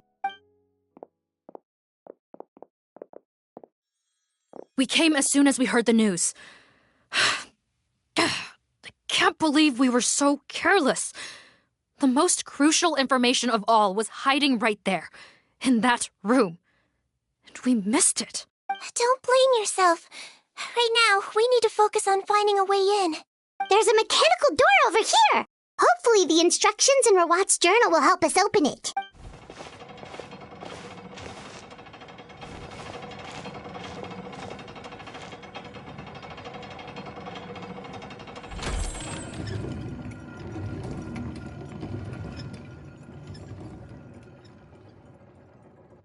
It's open. Let's go in.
How did they get in here? Captain, up ahead! Those look like our fugitives! So they found this place too? Don't let any of them escape!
Eyes on me!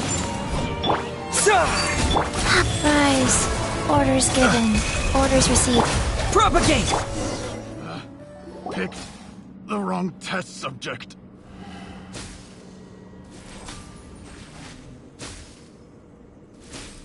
Captain, according to our list, many of the fugitives aren't accounted for. There may be others hiding deeper inside the facility.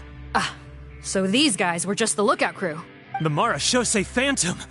How did they find this place? Wait, it's that guard from the fortress. That's right, I'm on your side. The Duke sent me. What's the matter? Some sort of mix-up? Mr. Odilon, didn't I tell you a few days ago that you need to stop all field work until you've recovered? Well, you know, gotta help His Grace out. Share the load. Officer Morgan, this man is an imposter. The real Mr. Odilon has no recent health issues. What? But I... Looks like the head nurse was right about the face-swapping method. Arrest them all! DuPont, stay here and keep guard.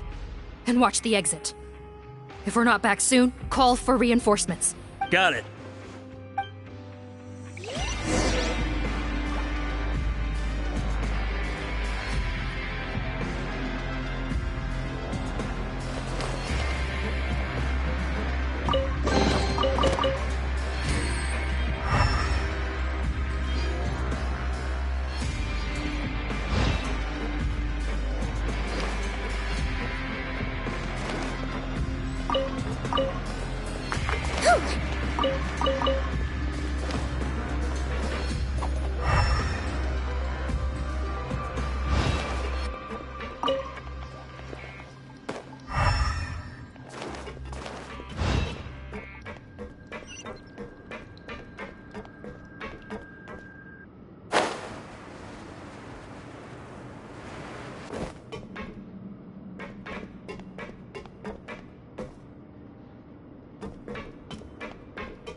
So many jars. Was this some sort of production facility?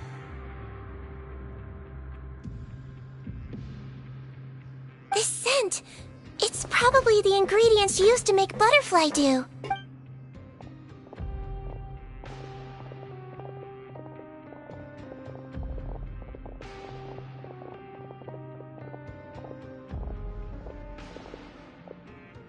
How come they're all empty? Did it sell so well that he ran out of supplies? How strange. Why would Rawat choose to manufacture a popular product like that in such a difficult-to-reach location? Given our suspicion that he may have been coerced into the illegal drug trade, I would have thought that any production facility we find here would be used for illicit purposes. Perhaps butterfly dew is itself an illegal drug. Do you have any evidence for that claim? No, just a guess. We need to find Rawat as soon as possible. He has all the answers we need. Understood. Well, let's not linger here. Let's go.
Don't slip and fall!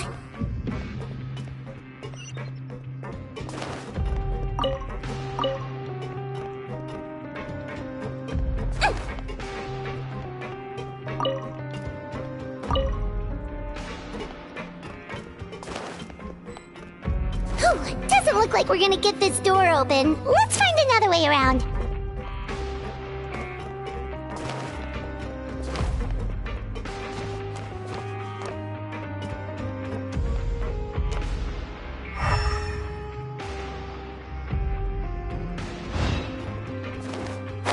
This one's close too.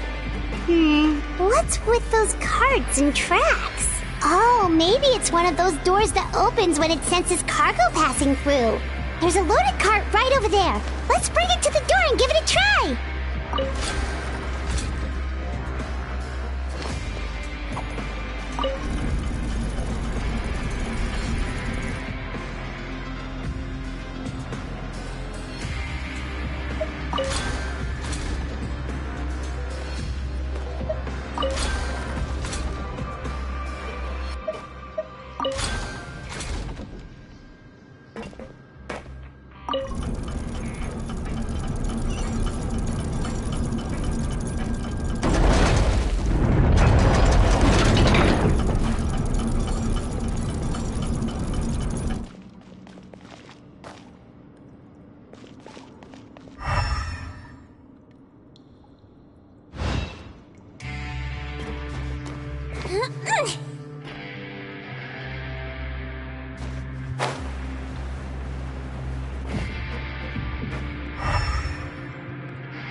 Let's see.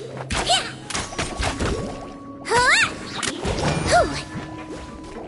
Don't slip and fall. Yeah.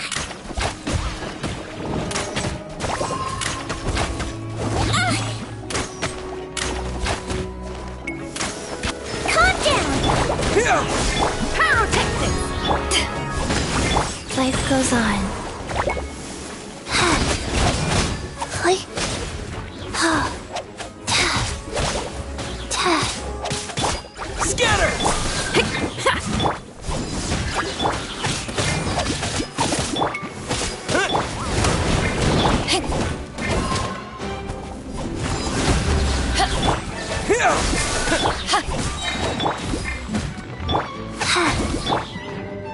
Let's see.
slip and fall!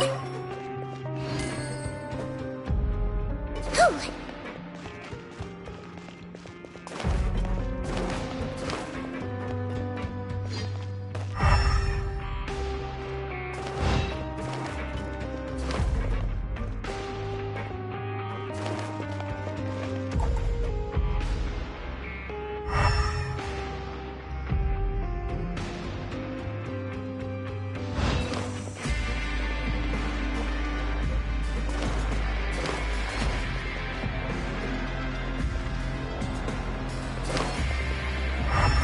Don't slip and fall!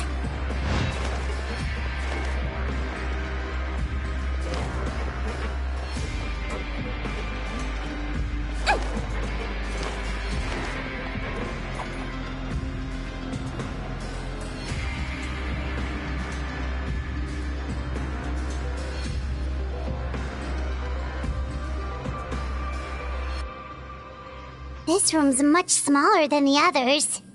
Judging by the implements on the table, this looks like a potion-making lab. Head nurse! Over here.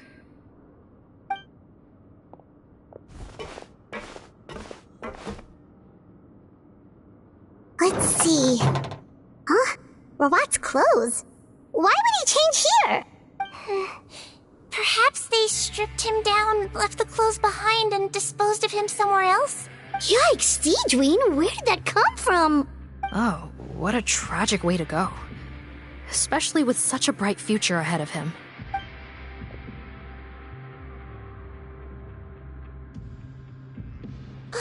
There's a path leading further on, Officer Morgan. Let's keep up the pace.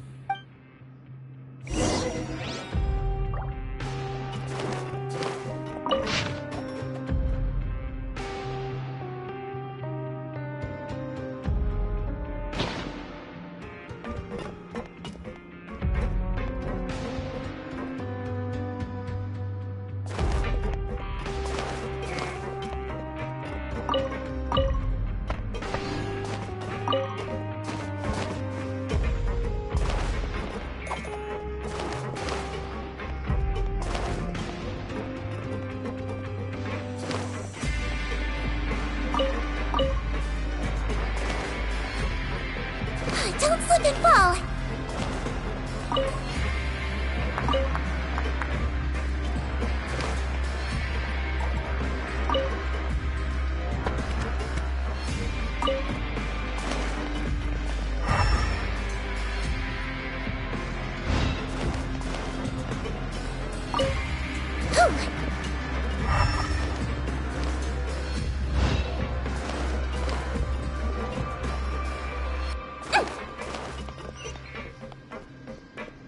Don't slip and fall!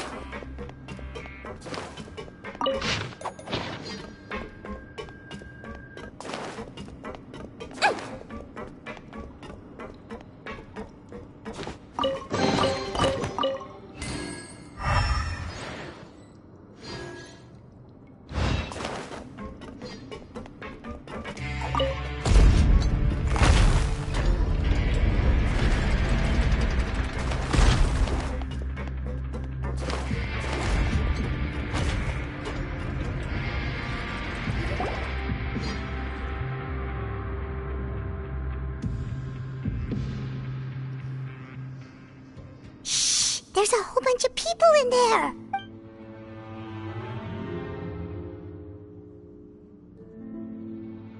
Are you serious? You're telling us that within a day, our faces are going to rot like yours? Fontanian physiology changed dramatically after that great flood, and it's not as compatible with this face-changing solution as before. The side effects are as you can see. Why didn't you say anything before we all used it? Look, my plan got you all out of prison, didn't it? You'd have much bigger problems to worry about right now if the Marechaussee Phantom found out about your other crimes. Consider an ugly mug getting off lightly. Ugh. You're just lucky we didn't leave you in there after you disappeared on us with no warning. We only let it slide because we're former partners. And now you have the gall to pull a stunt like this? Partners?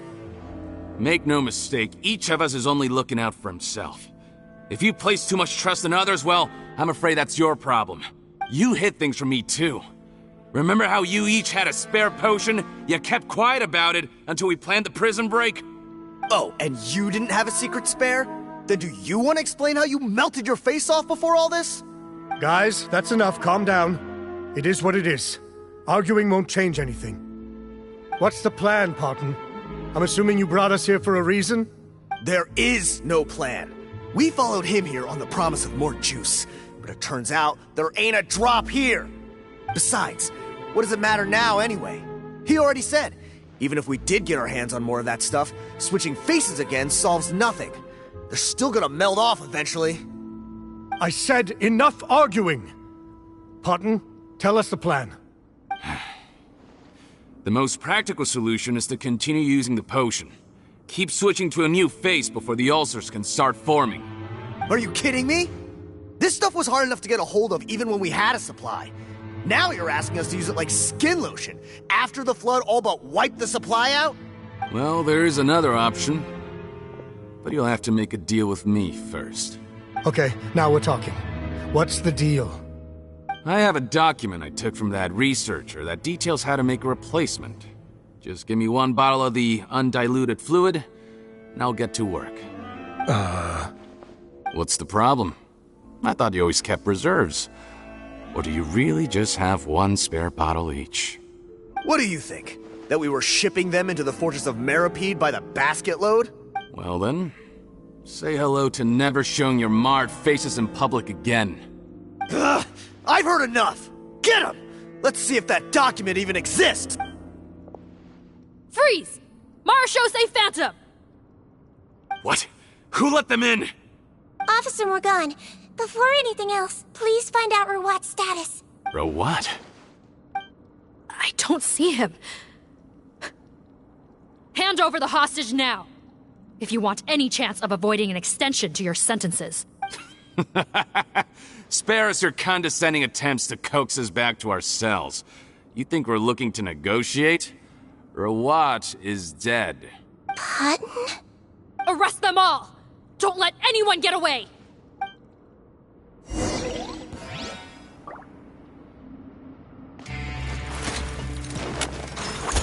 Calm down!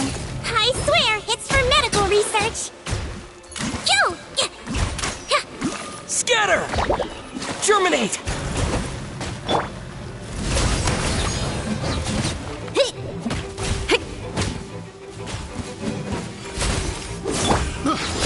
To ashes! Sacred name, Fortune Preserver. Time to rock!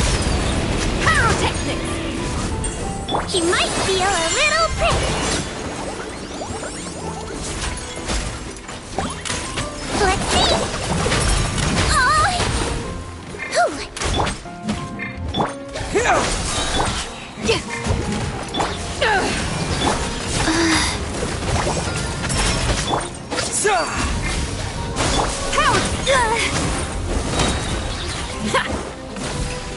Amp it up! Power that ended Python! Scatter!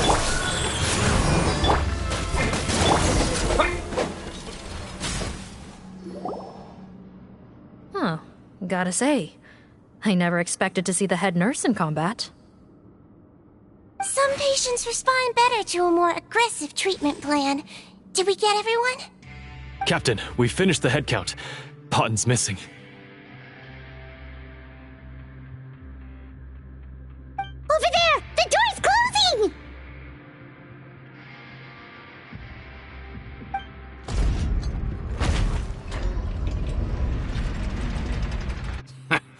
One group trying to arrest me, another trying to hunt me down. Good. I gotta kill two birds with one stone. How did he get up there? There must be a secret passage somewhere. Find it! Don't waste your energy. I already sealed it off. How naive. We have more people outside. If we're not back out by the agreed time, they'll come to our rescue. Well then, you'd better hope they get here in time.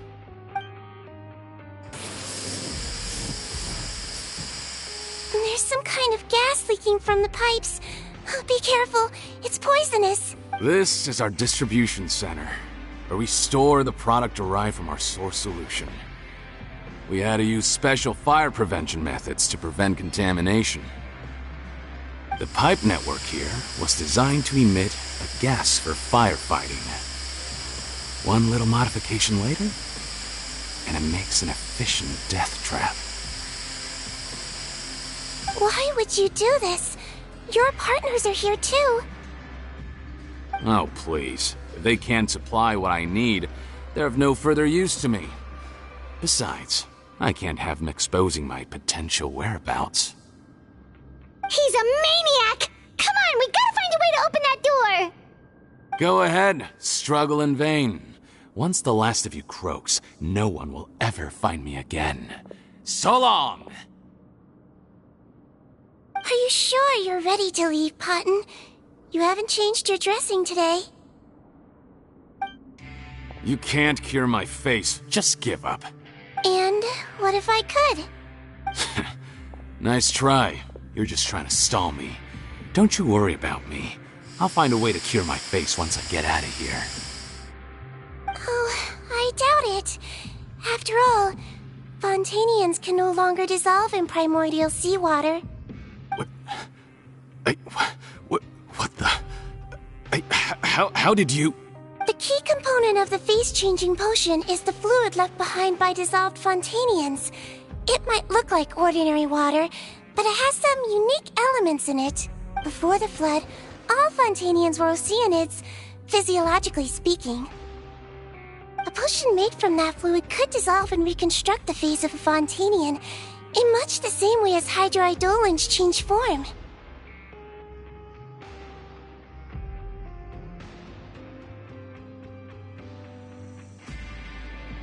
Theoretically, it could give someone any appearance they wished.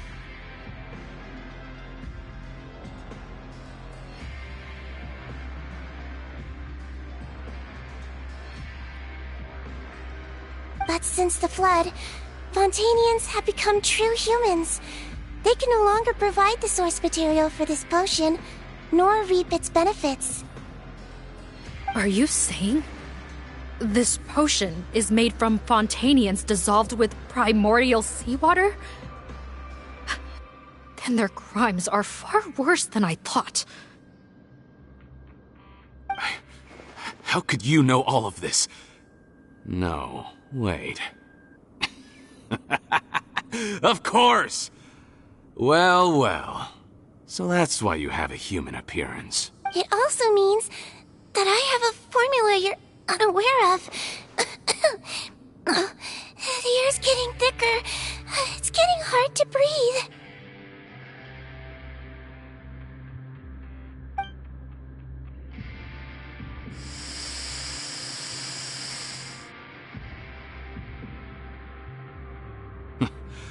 I might get to make a deal today after all. Alright, keep talking. How do you intend to give me the formula? Oh, it's not a formula, but a finished product. I have a bottle of it right here. What? When I tried Rawat's skincare product, I noticed it had a certain special component in it. So I had my friends gather some other ingredients for me, and sure enough, a little experimenting later, I'd produced the potion. I'm guessing his skincare lotion contains the fruits of your joint research? Huh. Impressive guesswork. Yeah, we were a supplier for some of the raw ingredients. But it only contains a tiny amount of the active ingredient.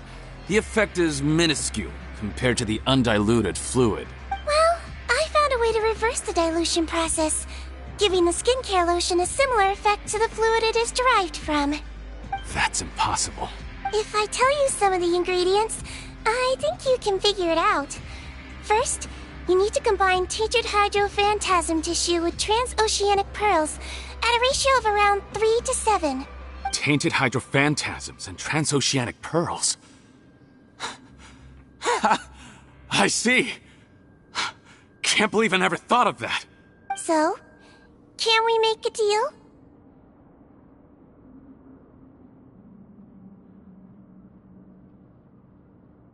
Sounds good to me. There's a delivery pipeline beneath this window. Drop the potion in, and I'll release you all.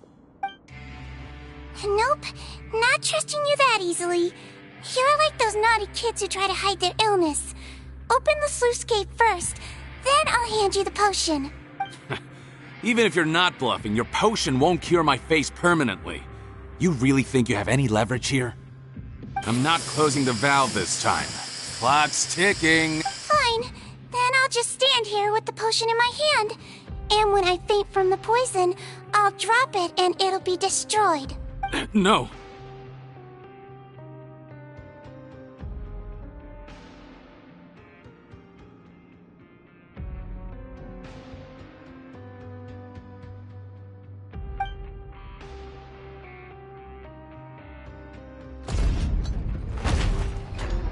It's open! Disable that sluice gate! Jam it! Don't let it close again! That's more like it. In that case, a promise is a promise. Head nurse, there's too much poison gas in here. We have to leave, now!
That was too close.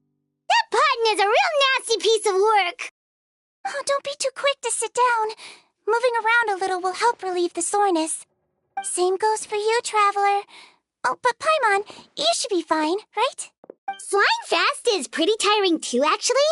Anyway, that's not important right now. Paimon's still shocked to learn that there's a whole criminal operation going on behind that skincare lotion. Shame I ended up giving the improved version to Potten after finally making it for you. I'll make you some more, I promise.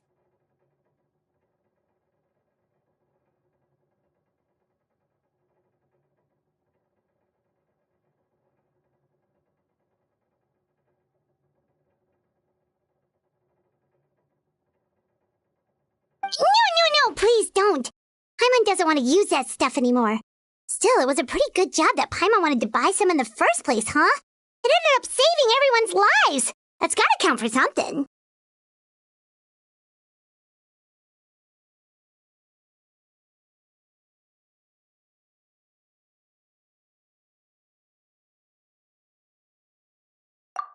Yeah, Paimon was just kidding.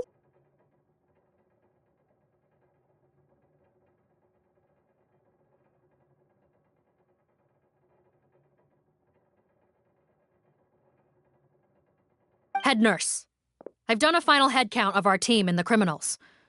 Everyone's here and doing fine. We're ready to escort the fugitives back to the fortress of Meripede.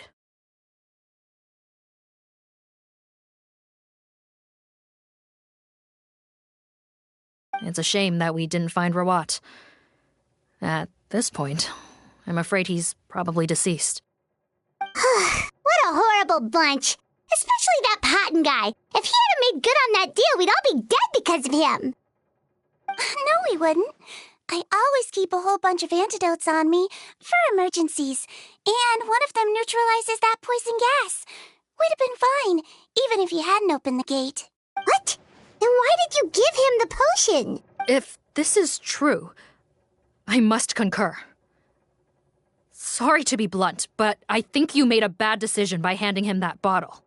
If he changes his appearance and flees Fontaine, it's unlikely that we'll ever find him. No matter how cooperative his accomplices are when we question them. No, you don't understand. I gave him the potion precisely so we could be sure where he'll go next. What do you mean? We gotta hurry. She won't last much longer.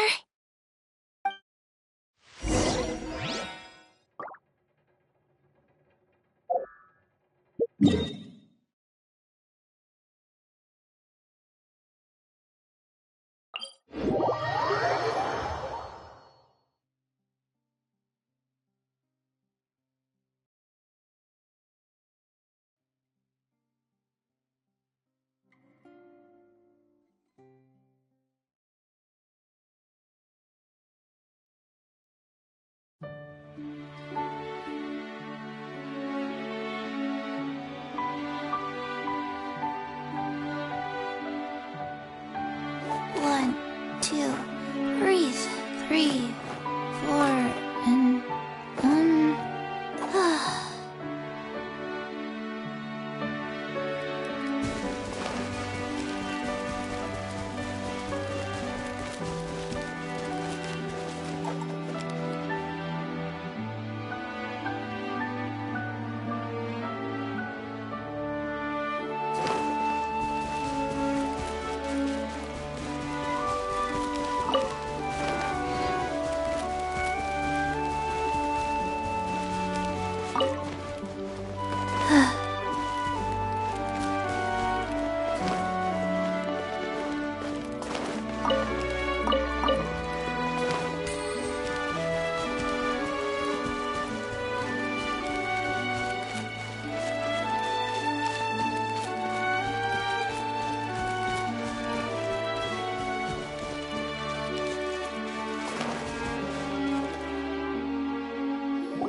Don't move a muscle. I might be short, but I pack a mean punch.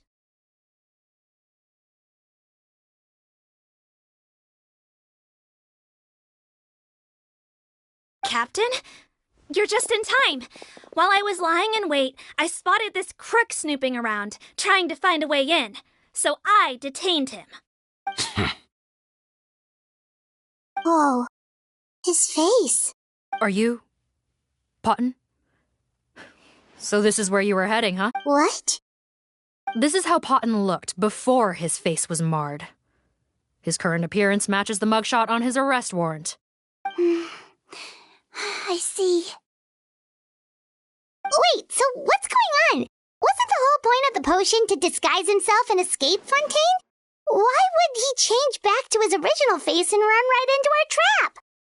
Enough of this nonsense. Let me in. You better pipe down. There's an old lady in there who's very sick. No way are we letting a crook like you inside. To heck with it. Listen to me. I'm Rawat. That's my mother in there. He's gotta be lying, right? Rawat was a victim in all this. He was forced into it against his will. How can he and this monster be the same person? Forced against his will? That's the funniest thing I've heard all day. Back when I was being coerced, everyone thought I was colluding of my own free will.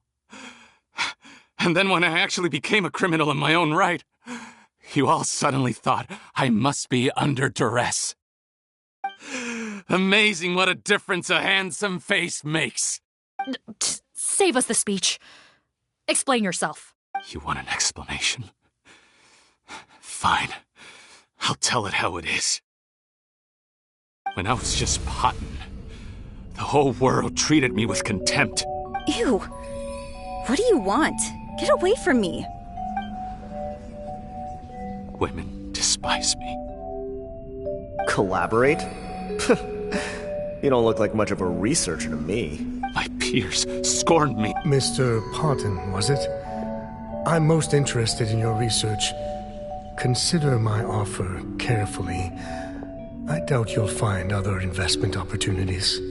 Only villains would work with me. You want out of the game? Forget about it. Turns out, I slipped up a little.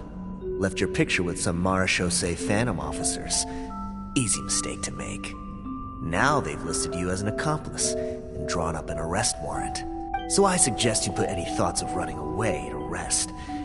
If you get caught by the guards for being in the synth business, you ain't ever seeing the light of day again. There was no way out for me until I could stop being Potton. Mr. Rawat, I became popular with women. This new potion you developed is fascinating. Genius, in fact. Would you consider working with me? My peers looked up to me. I'm very interested in your research, sir. You must no doubt have offers from countless investors, so far be it for me to ask for a full collaboration, per se. And the villains even began to fear me. Becoming Rawat showed me what a superficial world we live in. But I did not hold a grudge. After all, this superficiality could be made to work in my favor. Or so I thought. But alas, the world seemed bent on finding a reason to make me despise it. Mother, I'm back. How are you doing? Who are you? I bought the best medicine Mora could buy, but nothing would cure her illness. In the end, I hoped she'd at least be able to see her son one last time before she passed, but when everyone else rejected me, the only person who cared about me was my mother. Then, when I became a rising... I have to let her see me again. Even if it means donning my own wretched, ugly face. Well, is that enough explaining for you? Now do you understand? Let me inside already! Have you ever considered if you'll even be able to look your mother? You found a way to completely change your identity. Why would I want to give up on such a lucrative business? The profits were dozens of times that of the synth business, and it was all above board. So you kept being a villain just for the money? Villain? By what standard? Is doing evil deeds really what makes someone a villain in your eyes? Or does it all come down to the way they look? None of you saw a villain when I was wearing my other face, did you? You have no right to judge me! You're all just fake people living in a hypocritical world! I regret nothing! My mother would understand! You're a villain to the core! But especially that tongue! Honestly, I don't see a villain when I look at your current face either. Don't humor me. You don't seem surprised by my confession in the least. I didn't know anything for sure until you chose to take that potion bottle and spare our lives. But if you're asking when I started suspecting you, it was the first time you came to see me at the infirmary. I had to confirm my suspicions. That's why I chose to join this investigation. Are you kidding me?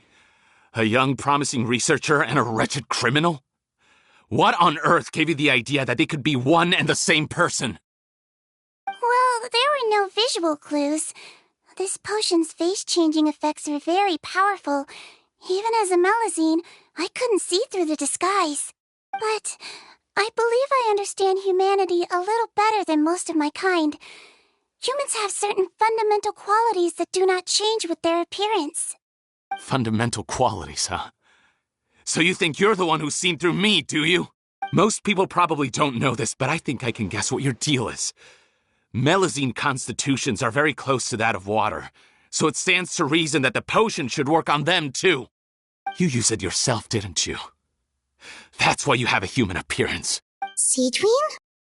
Yes, you're right. I'll bet it was back in the days when Melazines were discriminated against because of their appearance. It was either carry on living in the gutters as part of an alien race cast out by humanity, or become the head nurse of the fortress of Meripede, revered by all. Not a hard choice to make. It's a no-brainer. So you see, you and I were the same. And I'm the one who saw through you! That's not important right now. You came here to see your mother, didn't you? Well, I can grant you your wish. Huh? Head nurse, I'm not sure that's a good idea in his current state. Don't worry. Back in the warehouse when I traded the potion for our lives, I was doing it to test him.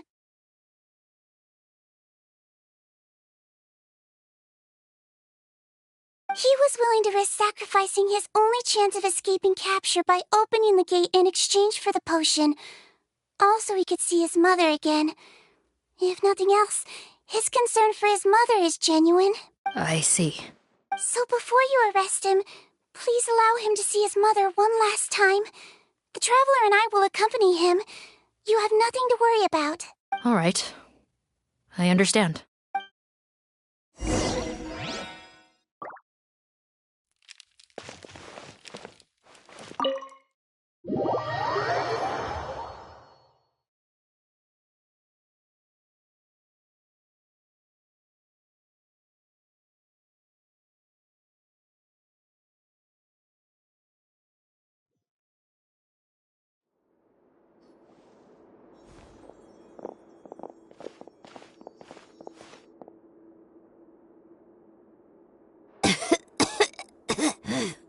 Mom, what's wrong?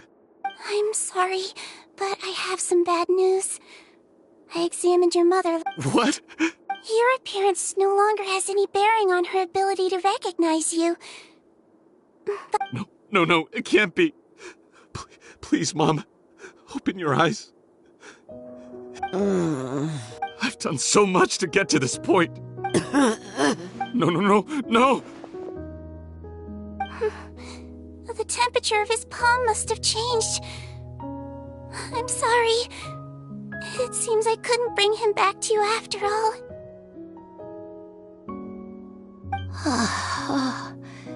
It's you?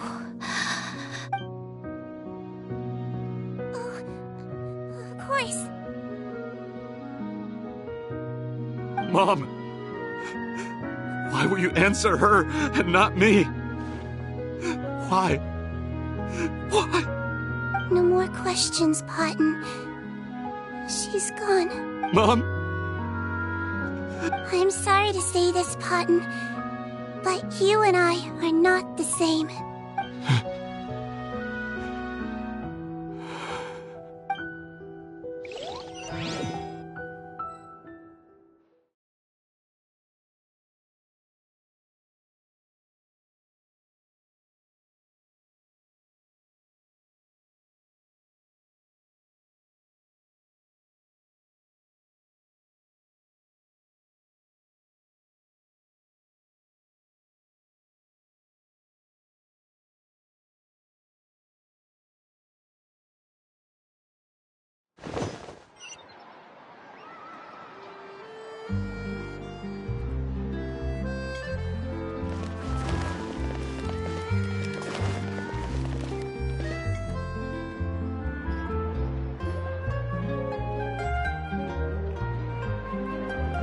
The wait is over, everyone!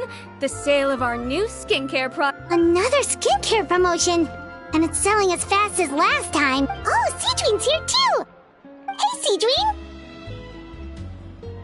Oh, Traveler, Paimon, hello! Oh, I hope you two got a good rest yesterday after all your hard work. Of course! Nurse's orders, right? Anyway, are you here to take notes for your next article? Actually, I'm mostly here to help Officer Morgan wrap up yesterday's case. Ah, that reminds Paimon. That stuff sold like crazy, didn't it? Is it gonna cause huge problems? Nope, there's nothing to worry about. Unless modified, Butterfly Dew is an excellent skincare product that's completely safe to use. Besides, officers have already retrieved all Butterfly Dew purchased on the market. Now it's just a matter of disposal. After consulting Monsieur Nervulette, I came up with a way to neutralize any harmful effects, so it'll evaporate naturally without polluting water or soil. Wow, it's Seedween to the rescue again! Thank you for serving as our consultant, head nurse. All the butterfly dew we recovered has been disposed of, according to your instructions. Great! Good job, everyone! Also, you mentioned you wanted a copy of Rawat's interrogation records. Well, technically, Potton's records. Anyway, I have them with me. Here. After he saw his mother for the last time, it was like all his mental defenses came crashing down. He put up no resistance during the interrogation, and answered all our questions. We learned a lot. Apparently, the formula was something he discovered by chance while helping the criminal gang produce synth. Later, he came up with the idea to dilute it and use the resulting substance as a skincare product. Their supplier was Vache. But you could also argue that they were the ones doing him a favor. His operation helped Vache's gang dispose of an enormous amount of evidence. It made for a seamless collaboration. One man's trash was another man's treasure, and there were no loose ends. It's no wonder we never noticed what Potten's gang was up to. Vache again, huh? Is there still no end to the harm he caused? Make no mistake. The crimes of Vache and his accomplices will come to an end. It's only a matter of time. Since the flood cut off their supply of primordial seawater, they've been forced to resort to riskier methods, like using their private reserve to attack people on the street. Naturally, those attempts all ended in failure. After receiving numerous reports, we were able to zero in on the gang and eventually round them up. That sounds more like it. Based on what he told us in his confession, we pretty much had him backed into a corner, even though he made a point of distancing himself from the gang while disguised as Rawat. He tried to throw us off his tail by reporting his accomplices, giving him enough time to transform back into Potten and see his mother one last time. But there was one thing he hadn't anticipated. Even though Potten had been missing for a long time, we were very much still on the lookout for him. So the moment he appeared in public after changing back to his original appearance, we caught him. So he tried this once before, huh? Guess he really did want his mother to see him again. But in the end... Looking at the interrogation records, it seems like he spent the first sum of money he earned as Rawat on his mother's treatment. Yes, which is why I suspect that his initial motive for using the potion was not personal greed, but a desire to become somebody who had the power to save her. Even so, he went too far. In the end, he got what he deserved. I understand. Thank you for bringing me these records. Why did you want them anyway? Potten was one of my patients, so I need to put together a medical file for him. My teacher always stressed that a person's life experiences are just as important to their file as their medical history. Why are you still treating him like your patient? Isn't he kind of beyond redemption now? That may be true, but a patient is a patient, regardless of the choices that bring them to my care. One last thing, head nurse. Please keep everything you know about this potion a secret. It would be for the best if most of Fontaine knows nothing of its existence. I know my fellow officers and I will be able to sleep easier if that's the case. Of course. Not to worry. Thank you for understanding. I'll take my leave then. So, Seedween, did you really use that potion yourself? Why do you sound so surprised, Paimon? I told you all about it. It was quite a while ago now. You mean that story about the witch and the potion? So it was really, actually, genuinely a true story? Yes, it really, actually, genuinely was. But... I know. There are some secrets I can't tell anyone about. But considering everything we've been through together, I know I can trust you with them. Before I tell you, though, could you follow me somewhere? I want to pay my respects to an old friend. Of course!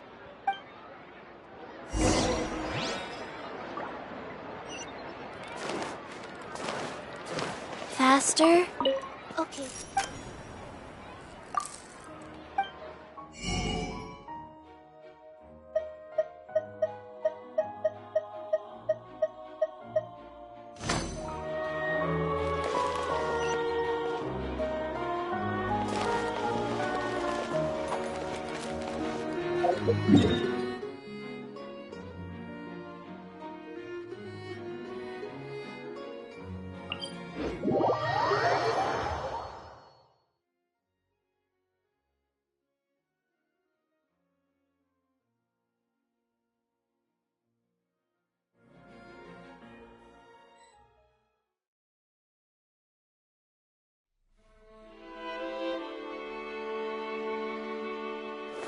One, two, breathe. 3, 4, and 1.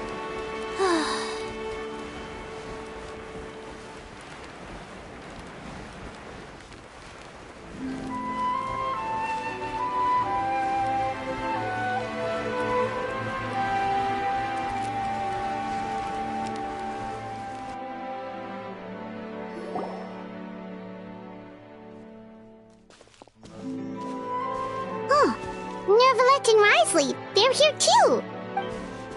Good to see you, Traveler. Paimon. I trust all has been going well for you? Big news, everyone. The Udex is out of his office on important business. Is that genuinely something people would consider big news? Why wouldn't they? Important business is a big deal. Ah, yes, you're quite right. When someone you care about requires emotional support, being there for them at the right time and place is of the utmost importance. After reading the Maréchal Phantom's reports, I had a feeling a trip here might be in order. Take note. That, my friends, is how Monsieur Neuvillette shows that he cares. We're both here for the same purpose, actually, to accompany Sigewinne as she pays her respects to her late teacher. So the old friend she mentioned was her teacher then? The witch? Oh, sorry. Paimon didn't mean to be rude. It's only because Sigewinne calls her that all the time, so... I doubt she considers that title to be offensive, Paimon. Don't worry. Indeed. In fact, I believe Sigewinne would take it as a sign of affection. She has spoken of this doctor on many occasions, and it sounds like she was a truly generous individual. In those days, many people harbored prejudices against Melusines. She was the only teacher willing to take Sigewinne on as a student. Wow. It's really nice of you two to be here for Sigewinne. Guess you guys really look out for your younger colleagues, huh? Younger colleague? Well, that might be true for the Udex, but I'm not sure I can say the same. Sigewinne served a sentence in the fortress of Meripede hundreds of years ago, and after she did her time, she decided to stick around. She's been an integral part of our administration ever since. Strictly speaking, the head nurse has been around longer than most people in the fortress, myself included. Pretty sure that makes me the younger colleague. She served a sentence?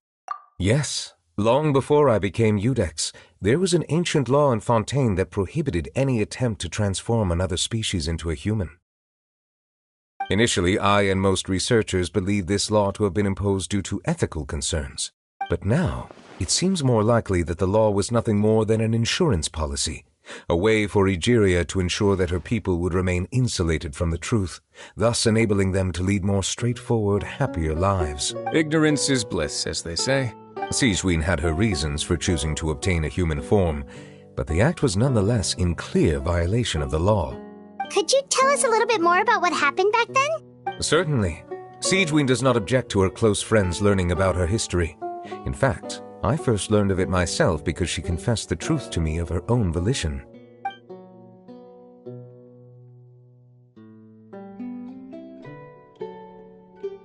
Even with their daughter so ill, they kicked you out? Stubborn as always. And prejudice isn't a disease I can cure, either. Shame that I don't have the energy to get over there. You're laughable, you old witch. You want to save everyone in Fontaine, but you can't even save the patient before you. Master, what are you...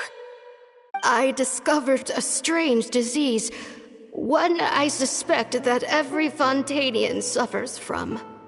But without witnesses or proof, no one will believe me. I had no choice but to experiment on myself to find a cure, but I hit a wall. And as you can see, it took a wretched toll on me. Then I'll find a cure for you, and then you can go cure her. There's no need. I am beyond saving now. There's nothing you can do. But, Master... As I said before, a doctor's duty is to treat whatever ailments they can. I know, but they don't trust me at all. That girl. She's your first ever patient, isn't she? Tell me, what cost are you willing to bear to see her cured? I'll do whatever it... Even if it means breaking the law and being punished for it? As long as I don't hurt anyone. Yes. Spoken like a true student of mine. Then I shall make one more final gamble. And see my experiment through to its end. Leave me for now, and come back in 2 hours. If I am able to work this miracle, then I will have found a way to save all Fontanians, and I shall be able to help you treat that girl. If not, then it means there is one more disease in this world that I cannot treat. In that case, do not come looking for me. I will leave you a parting gift. An accidental discovery happened upon through my study of this strange disease. It has little use, but it will at least help you cure this one patient you can reach.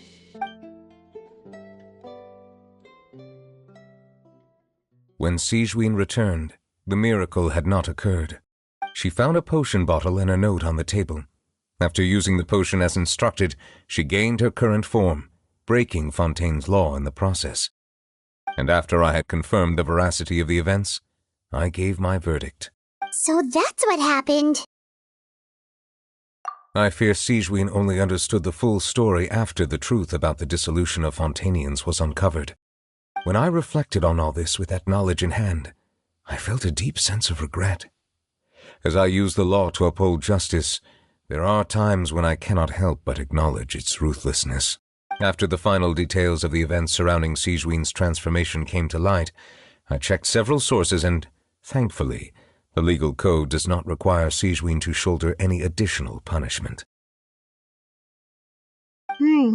Wonder how she feels about all this. Since she invited you here, I imagine she intends to speak of these matters with you, no?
Faster?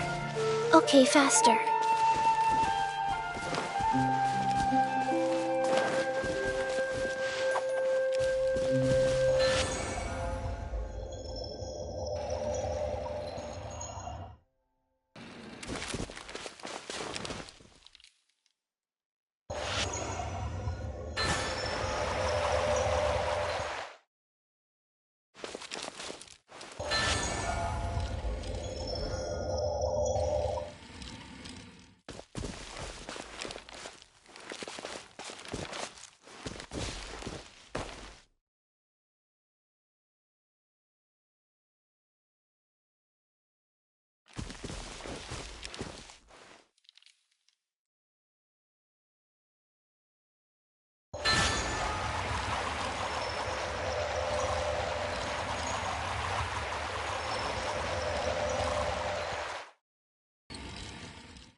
Ooh, pretty.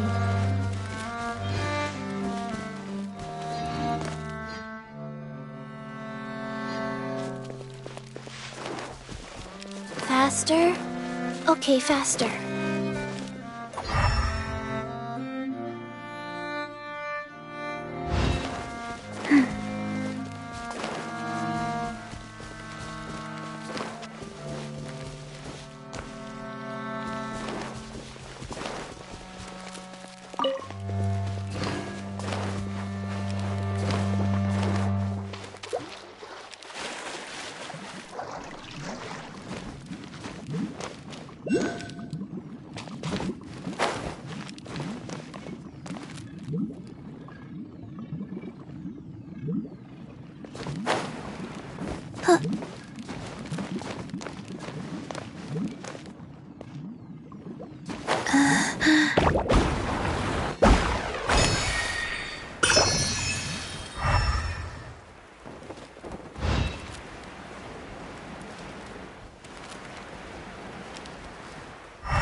Faster? Okay, faster.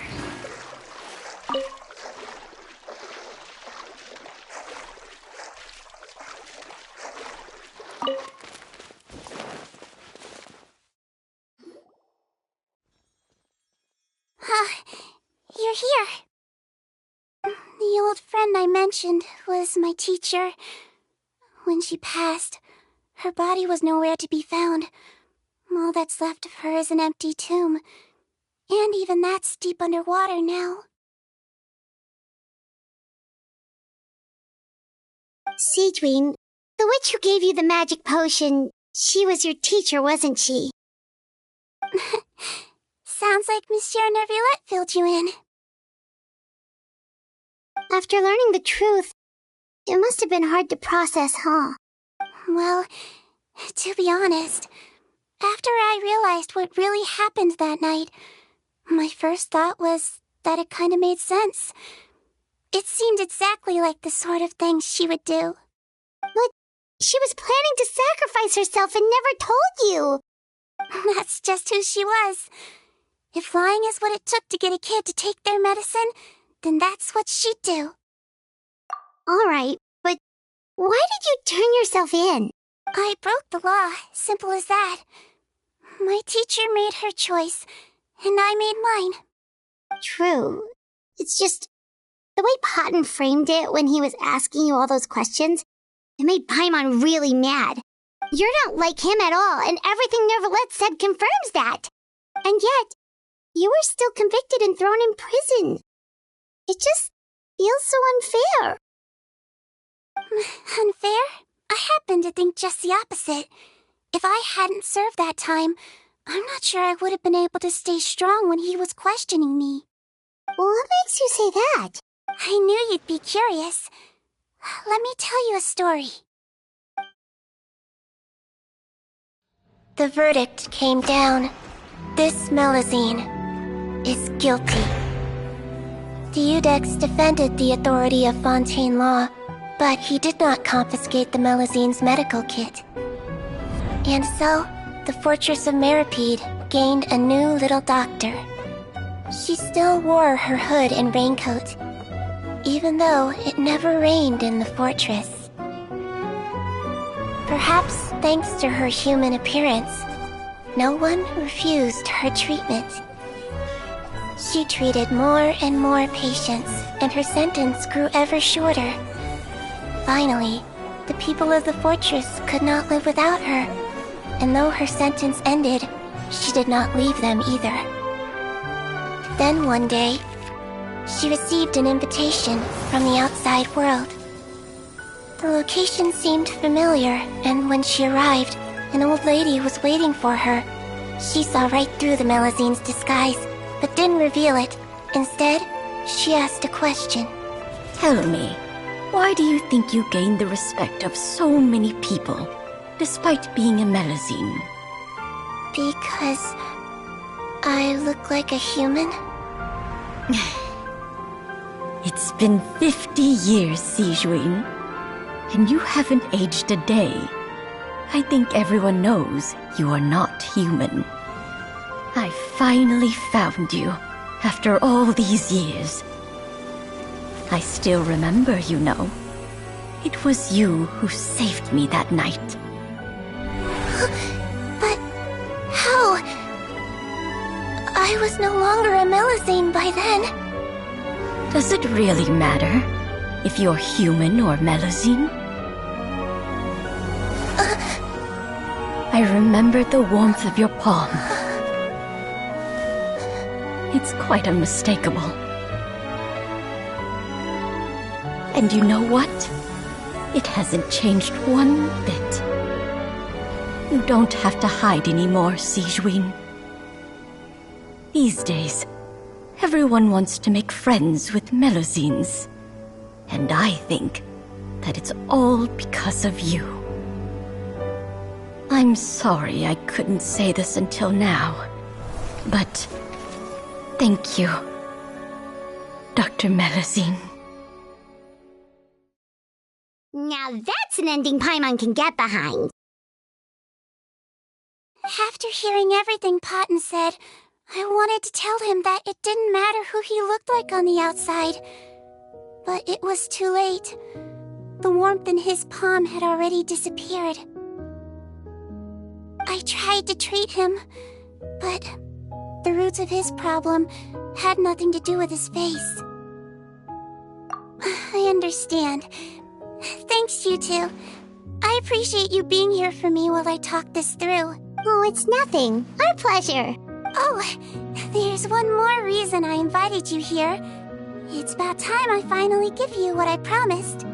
In order to restore the appearances of the face-swapping victims, the Marechaussee Phantom gave me special permission to make a few bottles of that potion. And I made one extra just for you two. We don't need it, though. Shouldn't we destroy it? Well, even if you chose to destroy it, I still thought I should give it to you first. You two did so much for me. How could I break my promise? Well, fair enough, but anyway, Paimon's definitely not interested in this stuff anymore. Still, if this is the very last bottle in all of Teyvat, getting rid of it would feel like kind of a waste. Melusine physiology wasn't affected by the Great Flood, right? So that means the potion should have a permanent effect on you. In that case, what do you say? After all, from a Melusine point of view, Paimon bets Melusines look the cutest of all. Paimon, after everything, do you really think it... What was Paimon thinking? You made up your mind a lot. Leave it to me.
Faster? Okay, faster.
Wasn't there something in here a second ago?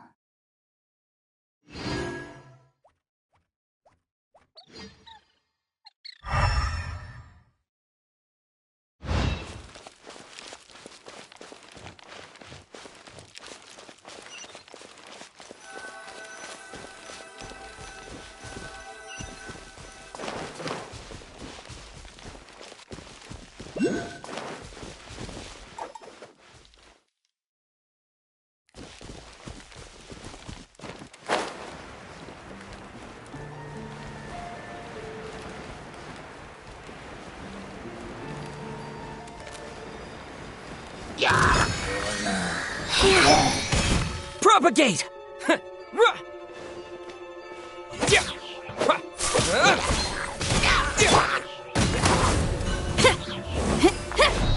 Feel the beat! Go.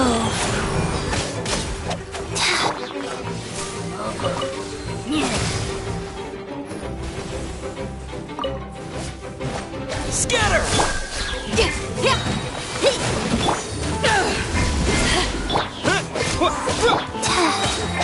Power core!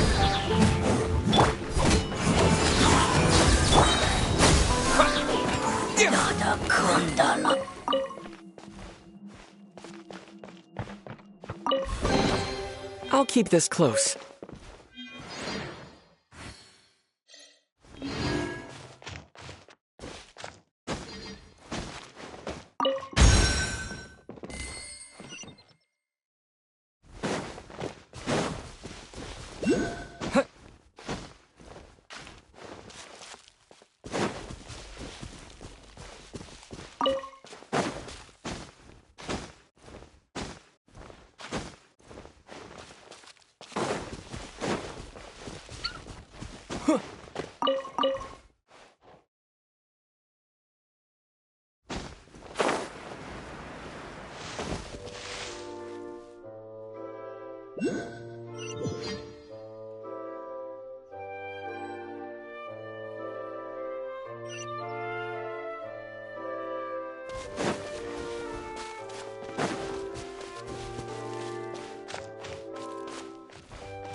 Faster? Okay, faster.